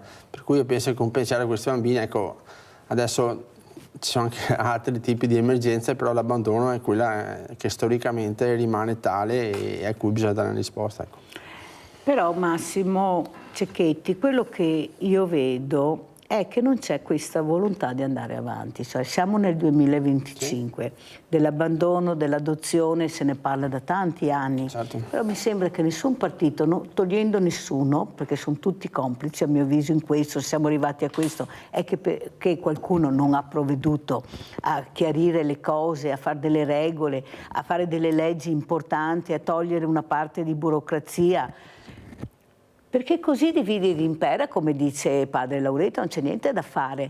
Però alla fine questa popolazione che sta diventando sempre più diversamente giovane, non c'è niente da fare, e questa solitudine che invece troviamo in paesi anche vicini. Io ricordo benissimo bambini in emergenza in Romania, con Ceausescu, come dice lei, rinchiusi, che sbattevano continuamente la testa sul muro, si rompevano la testa.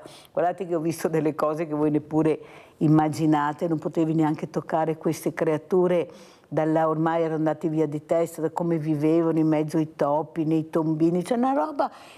Eppure qualcuno sapeva, vedeva e stava zitto.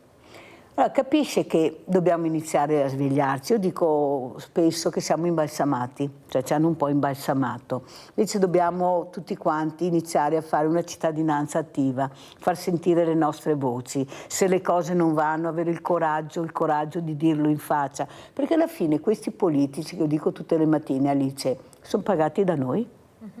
Cioè sono stipendiati, cioè i soldi che arrivano a fine mese sono soldi nostri che abbiamo delegato per portare fuori dal paese, da questo tunnel, questo paese, per dare possibilità a questo paese di progredire. Ma mi sembra che non andiamo verso questo, in questa marcia, in questo senso di marcia, Alice. Eppure adesso dobbiamo far sentire la nostra voce. Associazioni di volontariato, certo, ma se non siamo uniti non arriviamo da nessuna parte.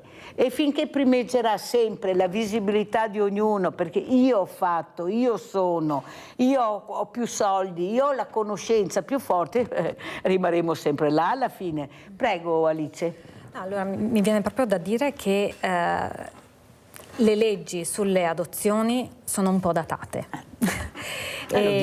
Ultimamente da marzo c'è stata questa sentenza della Corte di Cassazione che ha permesso anche ai single di aprirsi all'adozione internazionale. Finalmente, Però le leggi sono ancora ferme, nessuno si decide a prendere in mano la situazione e a regolamentare. Adesso quello che stiamo vedendo è un po' il caos di ma questi single come saranno considerati, dove potranno adottare rispetto alle coppie, saranno facilitati. Non si sa niente. Non si sa assolutamente nulla, né durante lo studio di coppia, anzi scusate, non si chiamerà più studio di coppia, per 20 anni si è chiamato così, quindi c'è molta confusione in questo momento. La politica qui è assente, si va avanti, noi enti autorizzati ci incontriamo, ci diamo appuntamento per confrontarci sulle realtà dei paesi, delle possibilità, però ecco, stiamo lavorando noi nel quotidiano, nel piccolo, anche con i servizi sociali.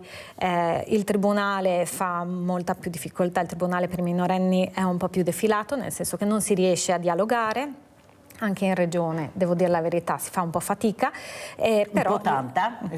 Tanta lo metto io. Cerco di essere adesso poi ne parleremo nel 2026, perché alla fine tutto chiuso, è tutto bloccato, non si va da nessuna parte. Scusate, ma lo dico perché sappiate come lavoriamo noi addetti ai lavori. Prego. E quindi ecco, quello che si può fare appunto è continuare ad alzare la testa, a lavorare mentre mi viene in mente proprio il contadino che vanga, che deve per forza andare avanti per la sua strada e alzare la testa quando riesce, no? Noi stiamo facendo questo, cioè ci stiamo arrabattando per aiutare questi bambini a trovare i genitori, e però siamo soli. Andiamo a vedere anche questo servizio disagio minorenni, andiamo a vedere, andiamo a Treviso e poi lo commentiamo.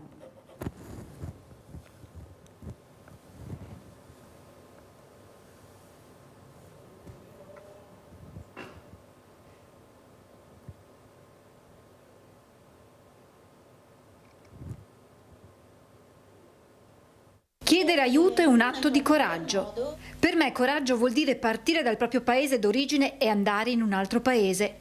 Vorrei avere il coraggio di difendermi dalle offese altrui. Anche chiedere aiuto è un atto di coraggio. Il coraggio declinato nelle sue 1000 sfumature, trasformato in queste frasi mostrate durante l'incontro conclusivo del percorso che ha coinvolto gli studenti delle scuole moglianesi.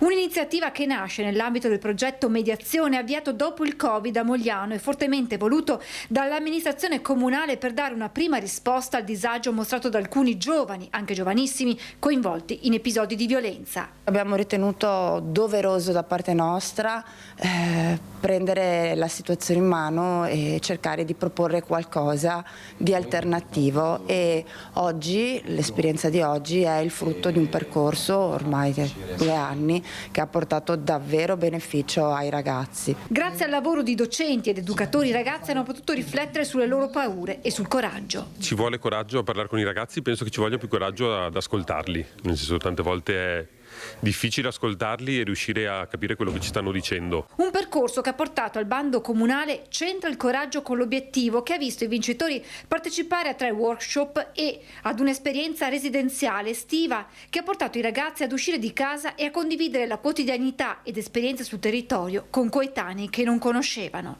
Per me ci è voluto coraggio a dire di sì, a accettare di stare fuori 3 giorni e 2 notti. Ci vuole coraggio perché magari per alcune persone è la prima volta passare comunque 2 notti fuori casa, magari non sa cosa si prova. E il coraggio è stato anche al centro della chiacchierata tra i ragazzi e Federico e Maurizio, artisti del Circo Patuff, al termine del loro spettacolo. Il coraggio dobbiamo averlo tutti, ma sempre pensando in un futuro, perciò sicuramente è importante che tutti siamo un po' uniti per questa cosa. Una prima iniziativa destinata a fare da apripista ad altri progetti rivolti ai ragazzi. Ma che è un punto di partenza per ragionare su altro, e è ferma intenzione mia poter avere i ragazzi con me per pensarla insieme. Allora vorrei commentare proprio con Massimo Cecchetti questo servizio, ma anche come fare per cercare di far capire alla politica che ci lasci fare quel passo in più per aiutare. I servizi sociali sono quelli che sono, c'è chi è bravo, chi è meno bravo, ma chiudono il venerdì alle 14, 13, 14, poi c'è il vuoto assoluto, molti centri di ascolto lo stesso, ci sentiamo lunedì, non tutti, ma tante panchine, ma se non c'è il dopo panchina non si va da nessuna parte. Cosa si può fare? Cosa vorrebbe dire Massimo Cecchetti alla politica in questo momento, che deve decidere su cose veramente importanti e fondamentali?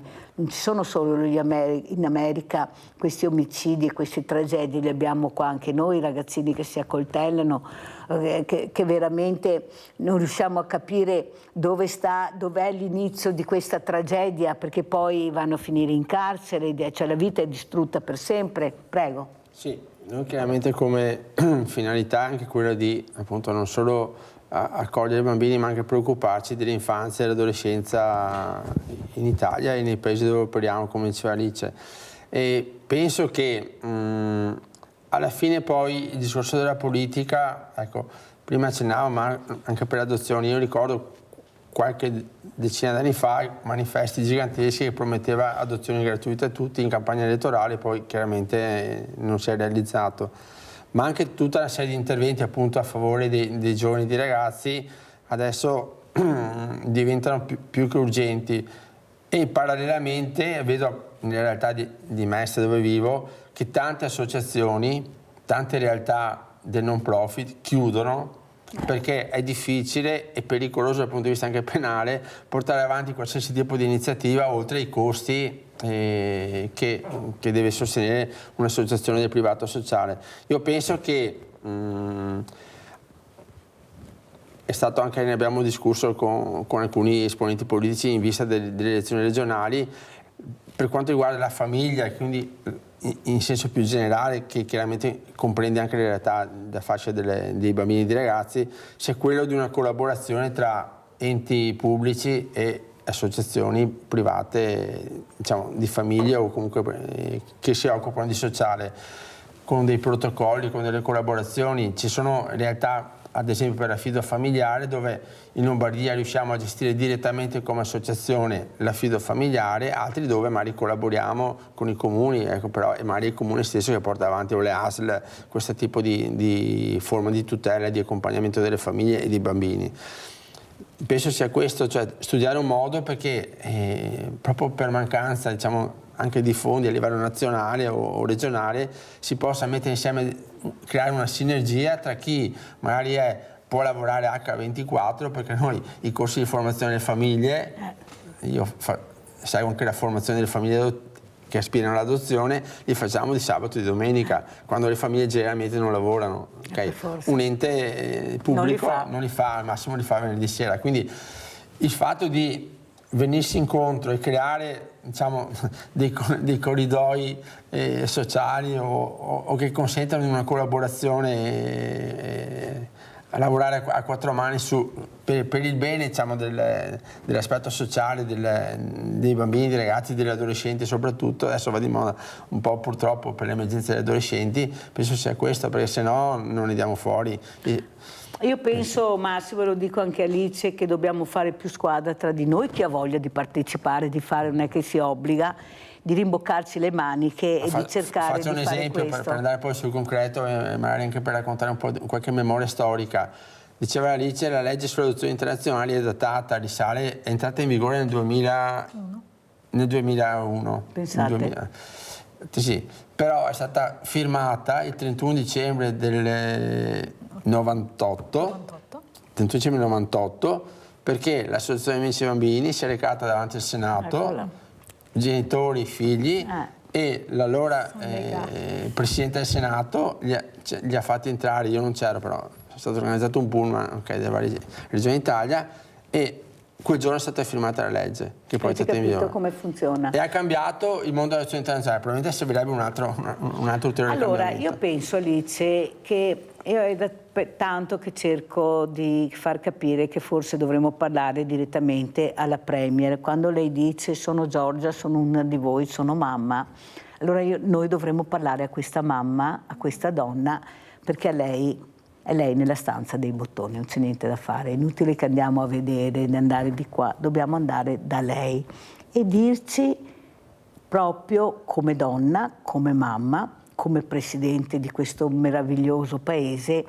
che intenzioni ha, perché noi dobbiamo capire anche come muoverci. Ecco, noi non dobbiamo più aspettare dovremmo essere noi, Massimo, andare da lei, chiedere un appuntamento, visto che lei dice che è disponibilissima, almeno ha sempre detto così, perché noi abbiamo dei nodi da risolvere molto importanti, che è l'accoglienza, che sono i diversamente giovani, che sono le famiglie, e sono cose importanti perché sono i valori della nazione.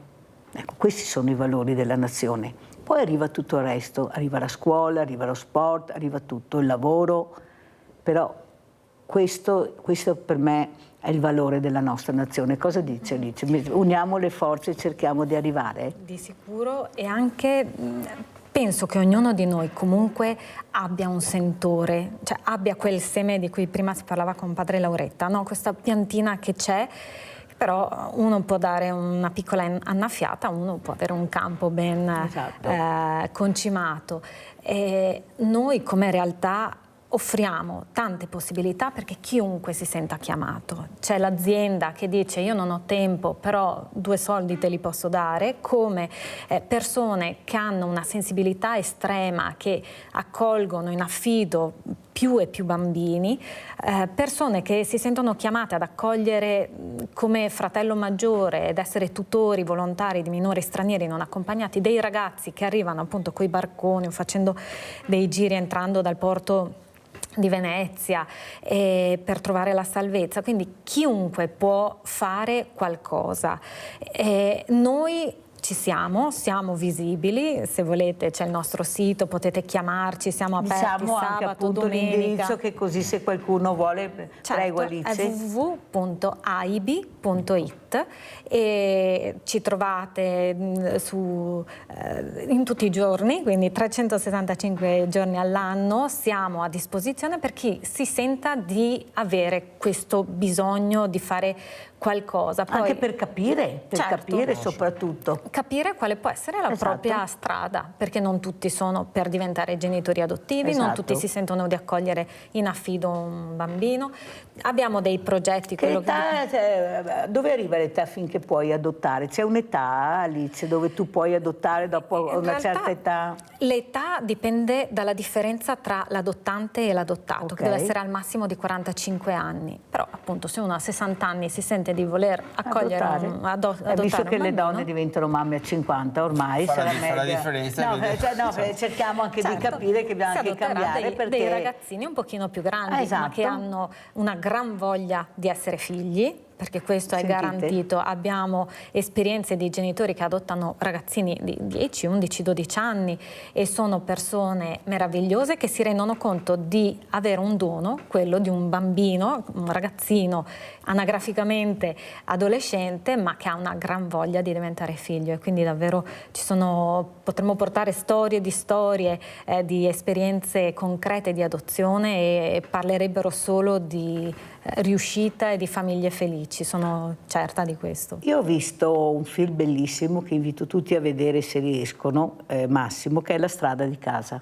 Non so se voi l'avete visto, andate a vederlo per cortesia, guardate La strada di casa, dove appunto questo ragazzo, questo bambino indiano, a un certo punto, piccolissimo, viene accompagnato dal fratello maggiore ad andare con lui, perché lui era sempre con il fratello maggiore. Praticamente il fratello maggiore lo adagia perché era notte fonda ancora, che il fratello doveva andare a lavorare su una panchina, e dice aspettami qua che poi io verrò a prenderti.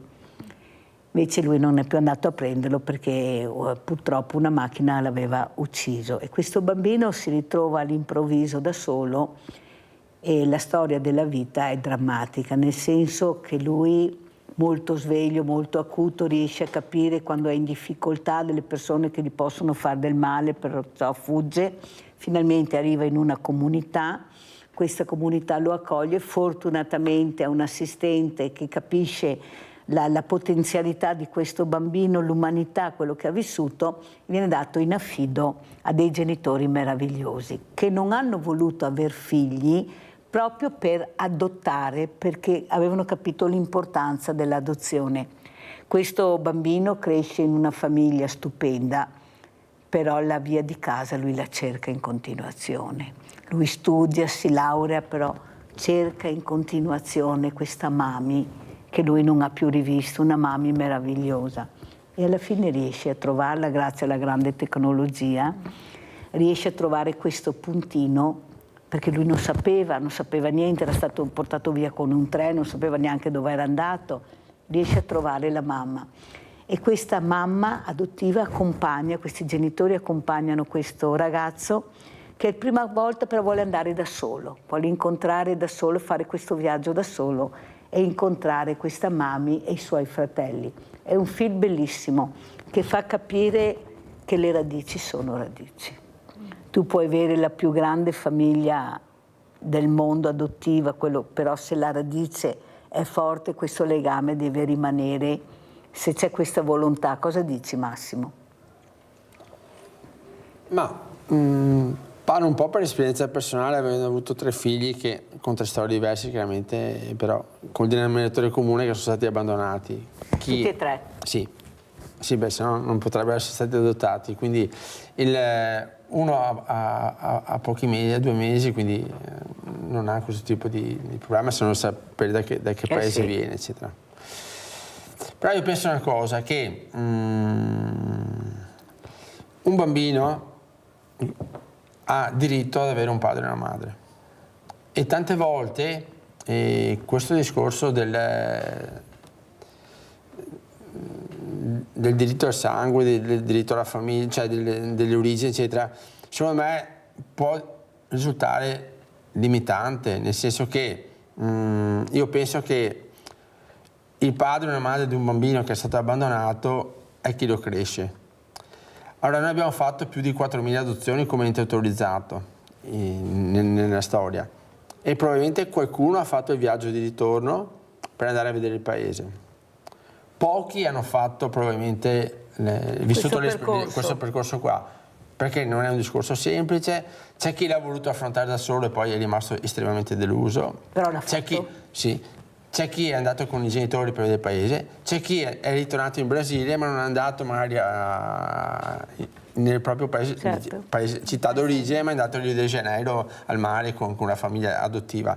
Quindi ognuno, penso, abbia dentro di sé, ecco, quello che è importante sapere, e questo comporta anche poi quel discorso di bisogno di accompagnamento delle famiglie dopo, quando adottano, eccetera, che chiaramente tutti hanno un filo rosso o nero, okay, che è quello del loro abbandono. Quindi che uno poi ci ragioni a pochi anni di vita, nell'adolescenza o in età adulta, rimane. Comunque qualcuno mi ha rifiutato. Allora, più una famiglia si apre ed è accogliente, più questo probabilmente incide meno, oppure uno arriva a non togliere le cicatrici interiori, ma probabilmente non sanguinano più nel tempo. Quindi penso che questo sia importante. Per quello è giusto, ecco, che ci si prenda a cuore di queste ferite, e quindi l'appello è proprio quello di, prima parlava di adozione che è difficile, che è costosa. Il costosa rispetto a anni addietro è anche meno, però che sia impegnativa, sì, però è una fonte di gioia incredibile, nel senso che sapendo coscientemente o per vocazione perché si va ad accogliere un bambino, penso che quello, cioè, è tuo figlio quando solo ti danno il nome, ecco, e la data di nascita, perché tante volte si sa poco di più dei nostri figli. Penso che l'adozione sia proprio il più grande atto di giustizia che esista sulla terra, che si possa dare una famiglia a un bambino che ne è stata privata, perché è un diritto universale, cioè tutti noi siamo figli, ecco, ma siamo figli in virtù del fatto che abbiamo avuto dei genitori, ecco. Però bisogna fare dei passi avanti, Massimo, non c'è niente da fare, perché se aspettiamo la politica non ci arriveremo mai. E soprattutto, a bussare. Ecco, non sono queste questioni da campagna elettorale, o tantomeno da mettere bambini su un palco, cioè, cito Bibbiano, ma la faccio a livello personale, non come Ivy. Dico, la vicenda di Bibbiano ci insegna, cioè, è stato smantellato un bene infinito in una regione che era al top per la gestione, appunto, dell'accoglienza, della prossimità alle famiglie, sul nulla, e poi nessuno ha chiesto scusa, nella madre, caro Massimo, in Italia funziona così, siamo un popolo così, non c'è niente da fare, dobbiamo iniziare invece a capire che dobbiamo rimboccarci le maniche e cercare di farci ascoltare, perché, ripeto, sono pagati da noi e devono dare delle risposte. Se non le abbiamo dobbiamo andarcene a prendere, non c'è niente, e loro devono darcele, sono obbligati a darcele. Alice, come ci saluti? Volendo diventare scomoda, voglio essere scomoda, con i politici, con i servizi, con le istituzioni, perché appunto immersa nel mondo delle adozioni, dei minori abbandonati, il grido c'è e graffia ed è fastidioso, fastidioso perché so qual è poi la realtà in cui vivono i bambini. E quando incontro qualcuno che è accogliente, che si apre, che chiede informazioni, credo che quella sia una fonte inesauribile da dover accompagnare. Mi piacerebbe prendere per mano queste persone e portarle ai banchi del Parlamento, nelle piazze, proprio perché faccia rumore questa accoglienza e di conseguenza di sicuro il grido di abbandono dei minori. Io dico sempre, Alice, che questi politici dovrebbero proprio visitare i banchi alimentari. Io penso che sono dentro l'ente provincia dal 2012, perciò un ente pubblico, l'unico banco alimentare all'interno di un ente pubblico in Italia, e dico sempre davanti alle telecamere, se ho visto 5 politici in tutti questi anni, dico che sono tanti. Eppure si riuniscono ogni 15 giorni, perché fanno il consiglio provinciale. Abbiamo le pari opportunità a 50 metri mai viste. Capite che tra il dire e il fare c'è di mezzo il mare. Però io ho il coraggio di dirle queste cose qua, ho il coraggio di denunciarle. Il problema è che io dico sempre ai politici, guarda bene che tu passerai, il banco alimentare rimarrà.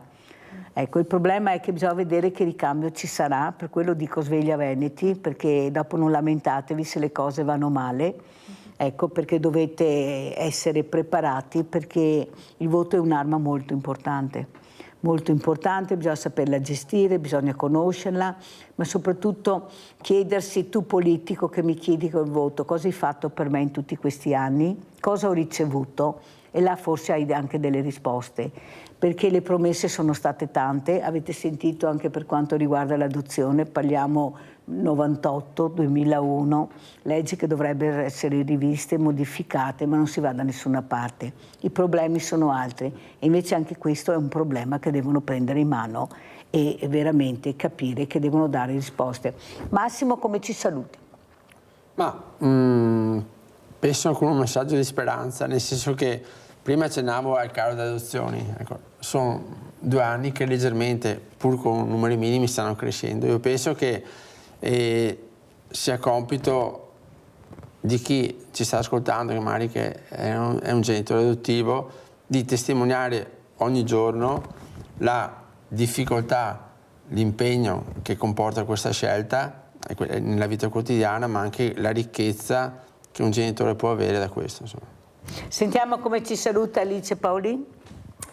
Io di sicuro ribadisco il nostro impegno, quindi di starci a fianco, di supportare le attività di Amici dei Bambini, e ti ringraziamo anche per la possibilità grazie a voi, di dare voce alla nostra realtà, e di sicuro ecco, di aprirsi all'accoglienza e guardare quale può essere la propria vocazione. È molto importante, perché io ricordo sempre che noi eravamo un paese accogliente. Noi non avevamo l'odio contro il diverso, anzi mi ricordo che guardavamo queste figure, si trovavano nei bar che magari vendevano i propri oggetti, anche sempre con un senso anche di accoglienza, di ironia, si stava bene. Io non so cosa sia successo, però qualcosa è successo che ci hanno diviso purtroppo, e la divisione non fa mai bene a nessuno. Ecco, dobbiamo ritornare a fare una cittadinanza attiva per tutti, perché è un paese meraviglioso, con dei giovani meravigliosi, già ne abbiamo pochi. Se non curiamo neppure quelli, non so dove andremo a finire. Grazie, pubblicità.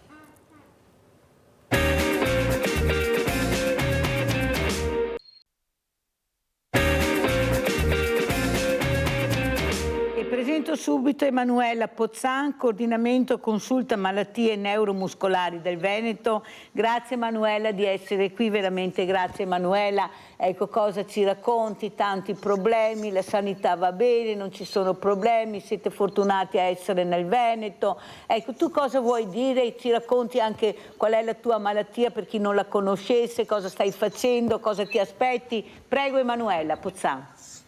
Innanzitutto buongiorno a tutti e grazie dell'invito.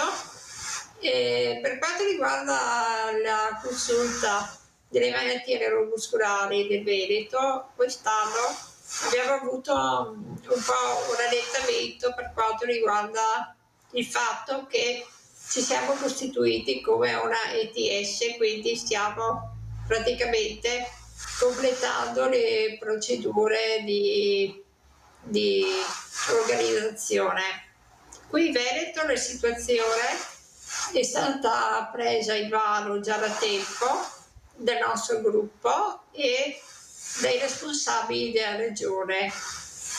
Abbiamo avuto degli incontri in seguito alla risposta del nostro appello dell'assessore Lazzarin e abbiamo avuto degli incontri proficui a Padova che hanno portato alla costituzione di un tavolo di lavoro che si è riunito praticamente nel mese di luglio, costituito di figure mediche di varie categorie che però servono per la presa in carico delle malattie neuromuscolari. Le malattie neuromuscolari sono molte, hanno delle differenze abbastanza evidenti, però portano tutte con sé dei problemi a livello di presa in carico e quindi noi abbiamo appunto pensato di riunire tutte le associazioni che volessero mettersi con noi per fare delle richieste comuni, evidenziare i problemi della regione e perché la regione e la sanità funziona bene in Veneto, ma le malattie neuromuscolari erano messe un po' da una parte, c'era una profonda disorganizzazione. In seguito appunto a questa riunione che abbiamo avuto a luglio con dei professionisti scelti e portati, suggeriti sia da noi perché sono i nostri medici che ci seguono e sia medici invece scelti dalla regione e ognuno adesso in questi mesi ha lavorato nel proprio ambito per cercare di dare una direzione e una riorganizzazione sulla presa in carico, ha responsabilizzato le ASL e tenendo come centri specializzati i centri che avevamo rilevato Padova, Verona e Treviso, però ci sarà un maggiore coinvolgimento a livello di ASL perché la presa in carico effettiva deve essere diciamo vicino alla casa del paziente. Per esempio noi abbiamo bisogno di fisioterapia che deve essere continua perché adesso ci danno 10 sedute all'anno in alcune ASL e in altre ASL le situazioni sono diverse, quindi ci sono delle prese in carico a macchia di leopardo e all'interno della stessa regione.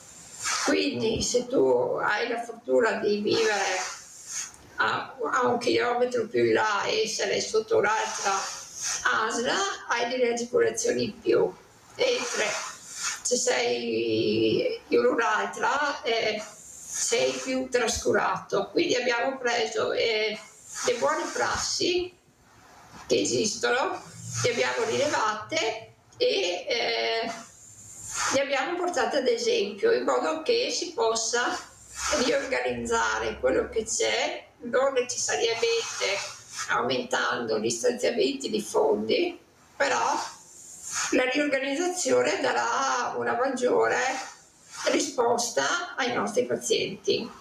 Allora, Emanuela Pozzan, grazie per come hai spiegato e come hai detto. Il rammarico è che sono tanti anni che vi battete e la risposta è arrivata a fatalità a luglio. Adesso si capisce bene che ci sarà una regione diversa. Ecco, se ne riparlerà nel 2026 per riuscire ad avere anche sapere chi farà cosa e con chi dovremo confrontarci, e mi sembra che questo sia molto doloroso per le persone invece che avrebbero bisogno di aver ricevuto le associazioni delle risposte immediate, visto che sono 20 anni che ci proviamo, ma che mi sembra che all'ultimo momento tutti si siano svegliati con promesse, riunioni, qualcosa si è fatto, però io sono dell'idea che si doveva fare molto prima, perché questo accelerare all'ultimo momento, quando si sapeva che si sarebbe bene o male andati a votare o a fine anno o all'inizio dell'anno, mi sembra una cosa un po' che spigola. Comunque questo lo dico io. Grazie Emanuela per quello che hai detto, poi ritorneremo. Saluto e ringrazio il dottor Simone Borile, grazie veramente dottor Borile di essere qui. Ecco, messa alla prova si parlava con Emanuela Pozzan, lei sa benissimo di cosa si tratta, ma anche qua io ho lavorato a lungo, le ho promesso che l'avrei richiamata e lo farò, perché ho avuto degli incontri importanti, proprio perché non intendo più stare ferma. Abbiamo bisogno di agire, di ascoltare e di dare la possibilità a queste persone di rimettersi in gioco, di riprendere in mano la propria vita, cosa però molto difficile. Com'è la situazione dalla sua angolazione, dottor Borile? Vede dei miglioramenti, qualcosa si è accelerato, c'è più disponibilità a far capire a queste persone che se vogliono c'è questa possibilità di riprendersi in mano la loro vita, accompagnati naturalmente? Prego. Allora, rimotivare le percentuali dei soggetti che una volta usciti dal carcere reiterano il reato sono elevate quando i soggetti non sono integrati socialmente e professionalmente. Si parla addirittura di un rischio recidiva di quasi il 70%. Il rischio recidiva viene praticamente azzerato al 2% quando i soggetti sono positivamente integrati, lavorano e sono stimolati, hanno degli obiettivi. Quindi capite bene che queste percentuali mostrano chiaramente come il processo di riabilitazione sia possibile, ma ciò deve avvenire all'interno del periodo detentivo, proprio per cercare di riprogrammare nuovamente, stimolare e dare loro opportunità di inserimento. Presso il Tribunale di sorveglianza, quando giunge una richiesta da parte degli avvocati, dei loro assistiti, di poter svolgere attività esterne, siamo i primi ad accogliere e siamo gli ultimi a revocarle. Quando ci sono le condizioni di domicilio e quando ci sono le condizioni affinché il soggetto possa integrarsi e lavorare, noi sappiamo, perché le statistiche sociali lo confermano, il rischio recidiva scende, crolla al 2%.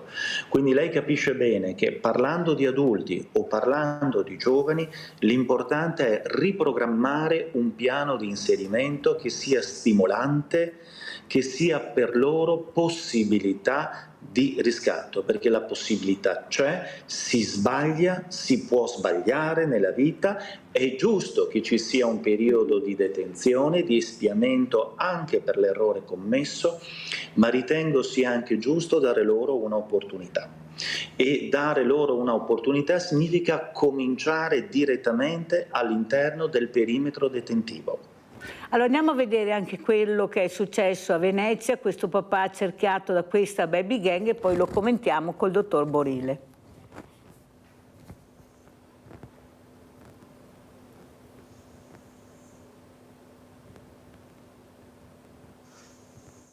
Si è trovato accerchiato da una baby gang dopo aver difeso il figlioletto di appena 3 anni. Sono stati momenti di tensione, quelli vissuti all'angolo tra Piazza Barche e via Teatro Vecchio a Mestre, risolti anche grazie all'intervento del personale del locale vicino. Secondo una prima ricostruzione, una ragazzina avrebbe colpito il bambino con un calcio facendolo cadere.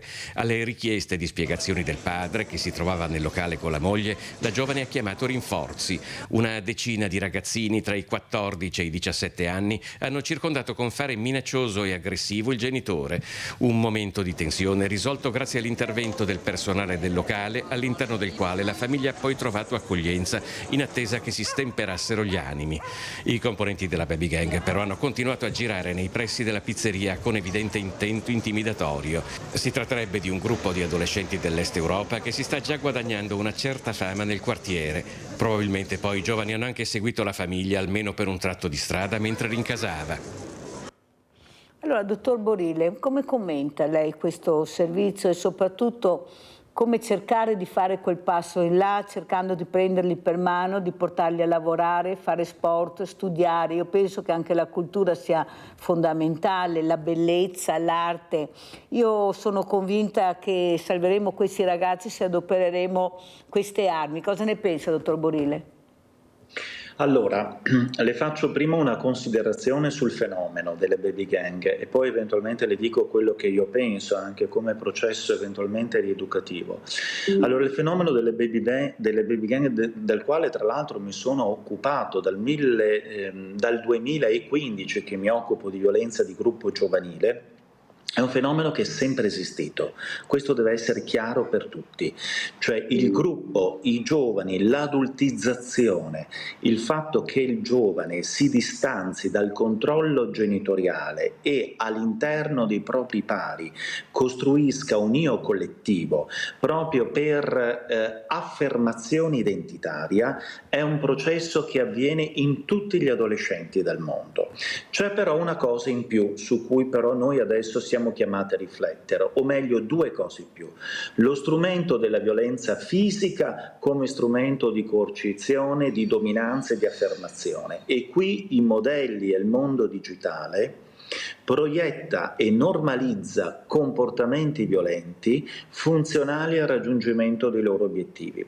Quando io vedo accada questo nel nostro cervello, io mi occupo anche di neuroscienze, nel nostro cervello accade questo: quando noi vediamo un qualcosa di quanto disfunzionale e tossico possa essere in internet e continuiamo a vederlo, a rivederlo, e il mondo digitale ce lo ripropone, quel tipo di modello lì, per quanto violento sia, viene normalizzato, viene banalizzato e viene utilizzato come strumento di acquisizione di quelle che possono essere i nostri obiettivi. Quindi la violenza viene proposta, viene recepita dall'adolescente, il quale ha degli strumenti inibitori che sono molto fragili e flessibili, cioè non ha ancora costruito quel perimetro etico, morale che un adulto si auspica abbia, e mette in atto una serie di atteggiamenti disfunzionali e aggressivi. Questo è un primo elemento importante, quindi il mondo digitale.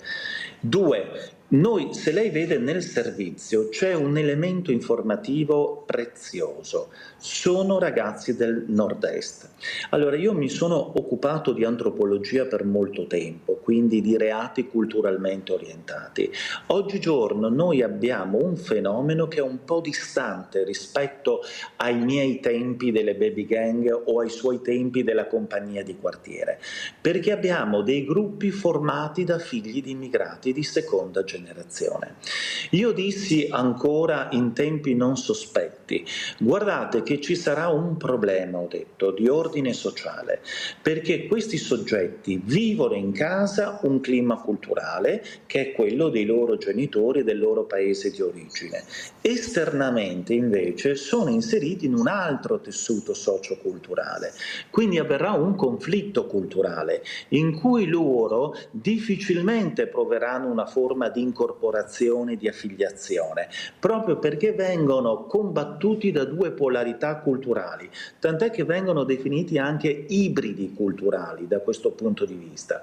Loro non sentono affezione per la società che li ospita, perché molto spesso all'interno dei contesti intrafamiliari nutrono o comunque vengono educati con principi culturali dissonanti molto spesso rispetto a quelli in cui loro sono inseriti.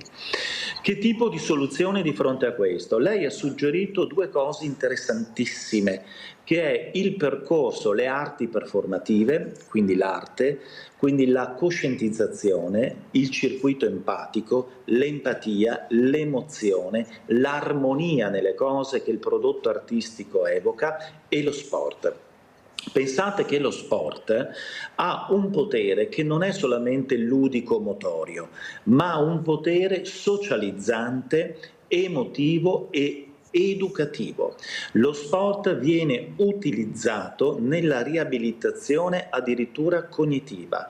Nel momento in cui io faccio sport, il mio corpo produce degli elementi biochimici che ci rende felici, ci soddisfa, ci aiuta a stare in gruppo, ci aiuta a rispettare l'avversario perché dobbiamo ossequiare alcune regole e soprattutto produce attività cerebrale, cioè produce processi di riflessione, di cognizione. Fare sport quindi non solo ci fa stare bene, ma ci aiuta a stare in mezzo ad un gruppo.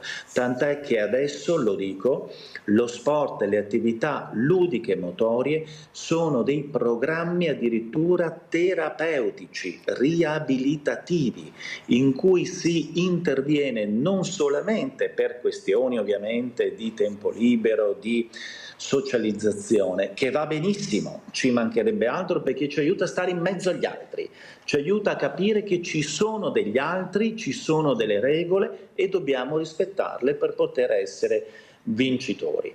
Però aiuta anche da un punto di vista riabilitativo, terapeutico e cognitivo, cioè fare sport, fare movimento riattiva l'attività cerebrale.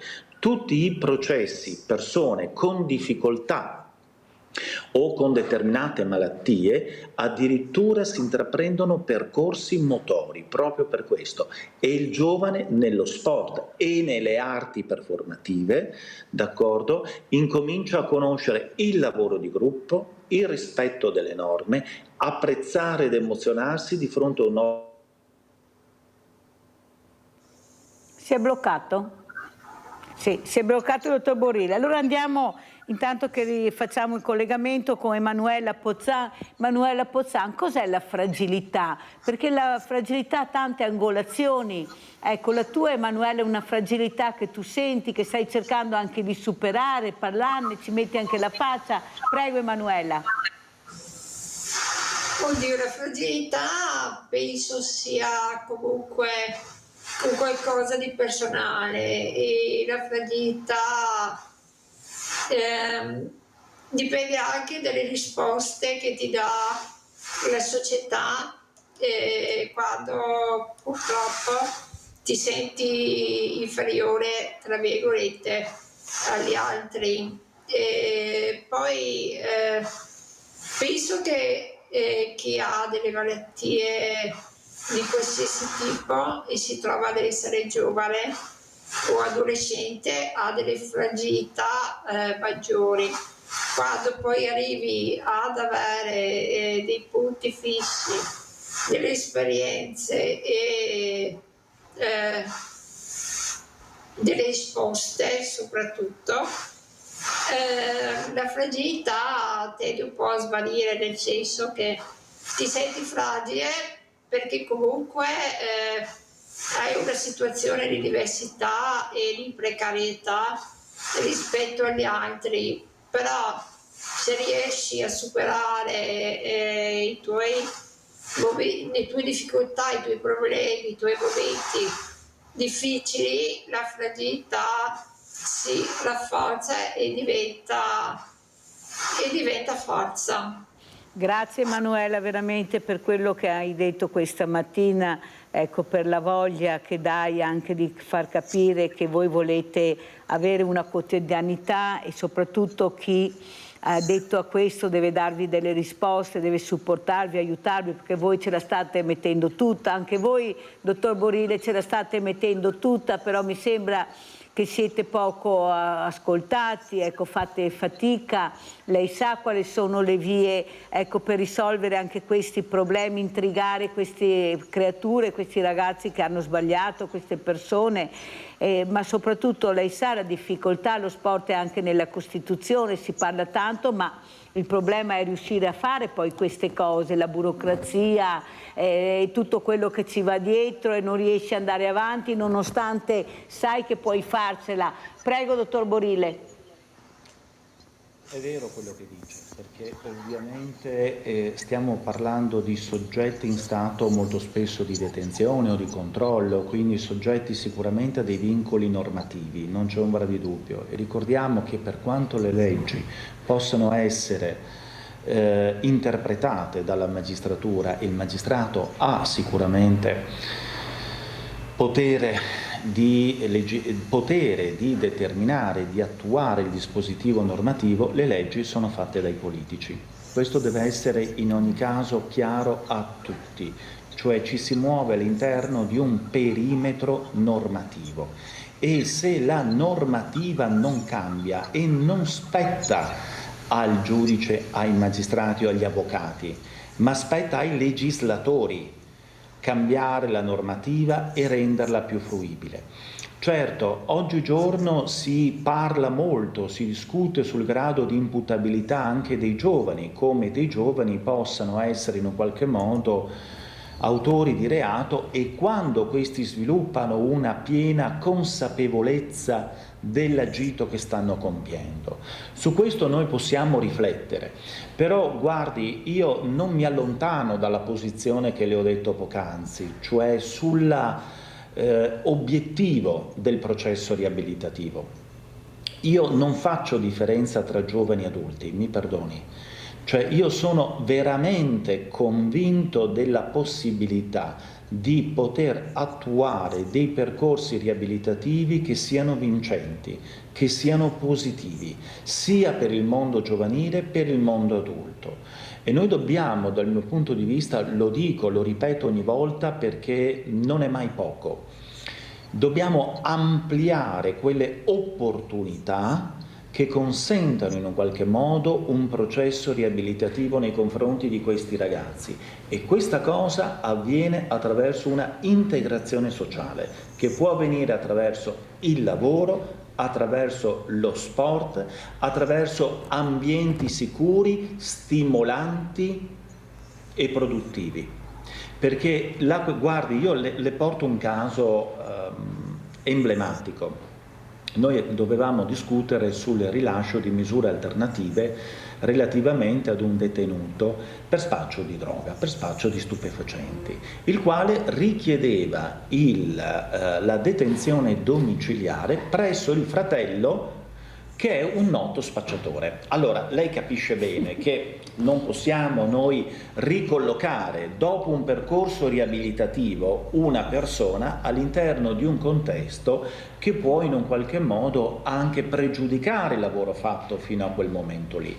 Cioè quello che voglio dire, a volte, guardate, vengono intrapresi dei percorsi di riabilitazione molto produttivi attraverso gli incontri con gli esperti, attraverso i gruppi di lavoro, attraverso le cooperative, le associazioni e a volte interrompere. Noi per esempio a volte non abbiamo concesso delle misure alternative perché sapevamo che concedendole avrebbero interrotto quel percorso riabilitativo proficuo che stavano intraprendendo in quel momento.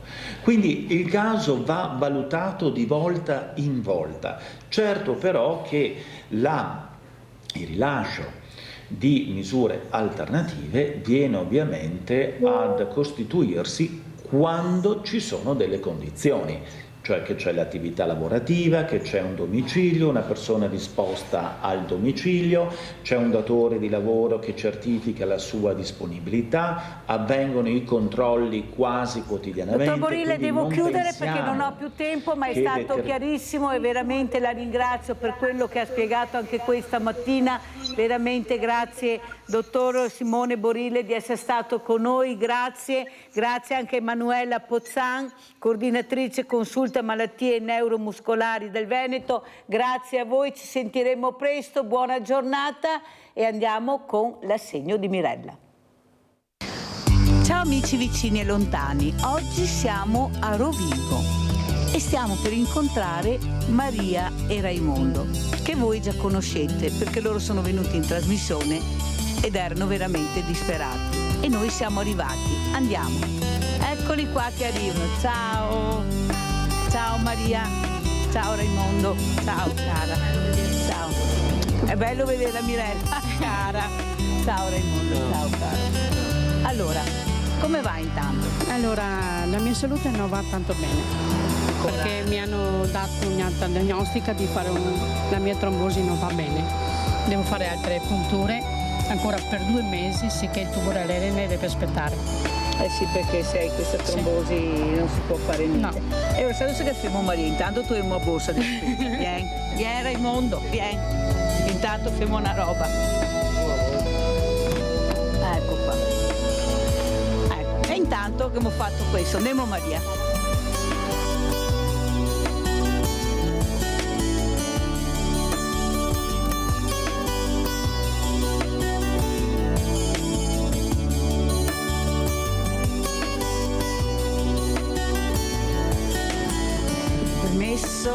Messo. Buongiorno. Ah, c'è anche una nonna qua. Ciao cara, ciao. Quanti anni hai? 73. 73. Come ti chiami? Angela. Angela, come sia la storia qua? La storia è brutta. È brutta? Sì. Perché Angela? Perché non lavora nessuno. Io tiro un poco di mio marito e basta. Tiro 500 euro. C'è affitto, c'è pagare le bollette, c'è da mangiare. C'è tu sei tua pensione Angela, sei una sì, certo. E già se dura anche così. E le dura, sì. Perché Maria è anche malata. Maria è malata, sono malata anch'io. E anche a te? Che situazione, cara? Sono caduta, mi sono rotta il femoro. Piove sul bagnale, insomma. Allora Raimondo, tu hai raccontato che lavoravi anche su una fabbrica molto importante. Sì, lavoravo dal 2009, sono diciamo l'ultima volta che sono stato in cassa integrazione dopo mobilità l'ho finita il 31 dicembre 2017 e adesso attualmente sono disoccupato. E soldi per andare avanti. Quanti anni di contributi dati? 31 anni e mezzo. 31 anni e mezzo. Devo andare qui 67 anni e quasi 68 sono di pensione. E quanto te manca? Con la vecchiaia. O se no con l'APE non so, 63 anni. Ma quanto ti manca per andare in pensione? Ancora 8 anni per andare in pensione. 8 anni per andare in pensione, bene. E ti Maria? Maria? Sei qua che Maria piange? Sta mia piange che se arriva a Mirella, un po' a far festa con arriva a Mirella. Ok. Sta una sorpresa? Molto una sorpresa gradita. Ora raccontiamo, anche a Maria purtroppo ha grossi problemi perché sì. Maria ha un tumore a rene che ha detto appunto, sì. Però che se vede una trombosi finché quando passa questo non può neanche togliere. Ho 2 mesi di punture. Ecco, ha 2 mesi di punture, perciò il tumore deve aspettare. Deve aspettare. Però cosa succede? Che se venuto in trasmissione ha chiesto aiuto e ora Maria a te sa che ha grande famiglia, è molto sensibile a queste situazioni, perché la salute è prima di tutto. Però ti cosa vorresti dirgli allora al nuovo governo? Mi ripeto, agli assessori anche del tuo comune. Voi andate al vostro comune, sì, vi fate vedere, cosa vi dicono? Allora, prima di tutto ci dicono che hanno quello che possono aiutare, non tanto, ma ti aiutano con quello che hanno, cioè poco. Perché abbiamo che questa è una casa popolare, non ce ne sono, casa del comune non ce ne sono. E allora cosa possiamo fare? Cioè, in più di chiedere aiuto, che cosa possiamo fare? E per fortuna che c'è la mamma. Per fortuna che c'è la mamma, e anche se ogni tanto litighiamo. Ma ne vuole un po', sennò come si fanno litigare tra mamma? Litighiamo perché mia mamma sai un po' la testa dura. Vabbè, ma sai, è così, cosa vuoi fare? Io spero che questo governo nuovo che c'è, che facciano qualcosa, soprattutto il lavoro per mio marito finché vada in pensione. E anche questo reddito di cittadinanza abbina un percorso molto importante. È molto importante, speriamo che... Spiegalo a quelle persone che ancora non riescono a capire, perché uno se non ha niente come fa a vivere? Cioè con 500 euro della nonna non si può vivere. Cioè non è che non vivi niente, vivi in giornata, giorno per giorno. Allora Maria, tu cosa hai chiesto allora al tuo? Niente, io sto chiedendo anche aiuto di queste cose qua. Per esempio io non porto le GSM normali perché purtroppo dovevo fare l'intervento, dovevo fare anche l'intervento della riduzione del seno, ma ho dovuto sospendere anche quello. Il mio reggiseno costa 69 euro. La mia fascia, perché devo portare una fascia elastica dopo aver fatto 2 anni e un prolasso, e costa 45. Io non ho questi soldi da prendere, e anche per esempio dopo io devo essere operata, no? O a settembre, ottobre, se tutto andrà bene ho bisogno di un farmaco che mi costa 25 euro. Cioè 6 se non è mica. Che non è mutuabile allora no. questo farmaco? No, si chiama Sideral Forte. E se uno non ha soldi? No, io non lo compro. E di affitto cosa pagate? Paghiamo 430. Come fate a vivere qui? Il comune ci dà 232 e più dobbiamo mettere con la pensione. Allora guarda Maria, vieni qua Raimondo, vieni qua Angela, vieni vicino a me anche tu, vieni. Vieni qua vicino a me, vieni davanti tu, ecco qua.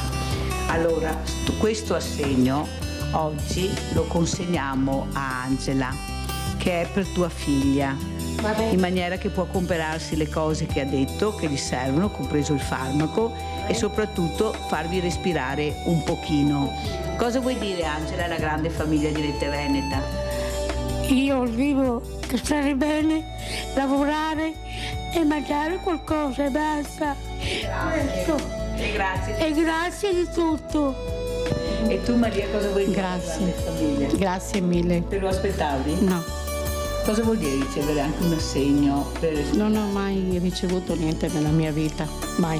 Mai. E cosa si prova a ricevere qualcosa da persone che non conosci ma che hanno capito? Che sono persone stupende. Tu sei stupenda e tutta la tua è tutto il staff. Esatto. E tu Raimondo cosa vuoi dire? È una cosa stupenda e anche una grande soddisfazione a ricevere dalla gente che un po' di cuore. E noi ringraziamo tutta la nostra grande famiglia che anche questa settimana mi permette di aiutare questa famiglia in forte difficoltà e oltretutto con Maria che ha veramente un male difficile e grave, bisogna curarla. Ciao e grazie ancora da Mirella e da tutti i disperati che voi aiutate. Ciao!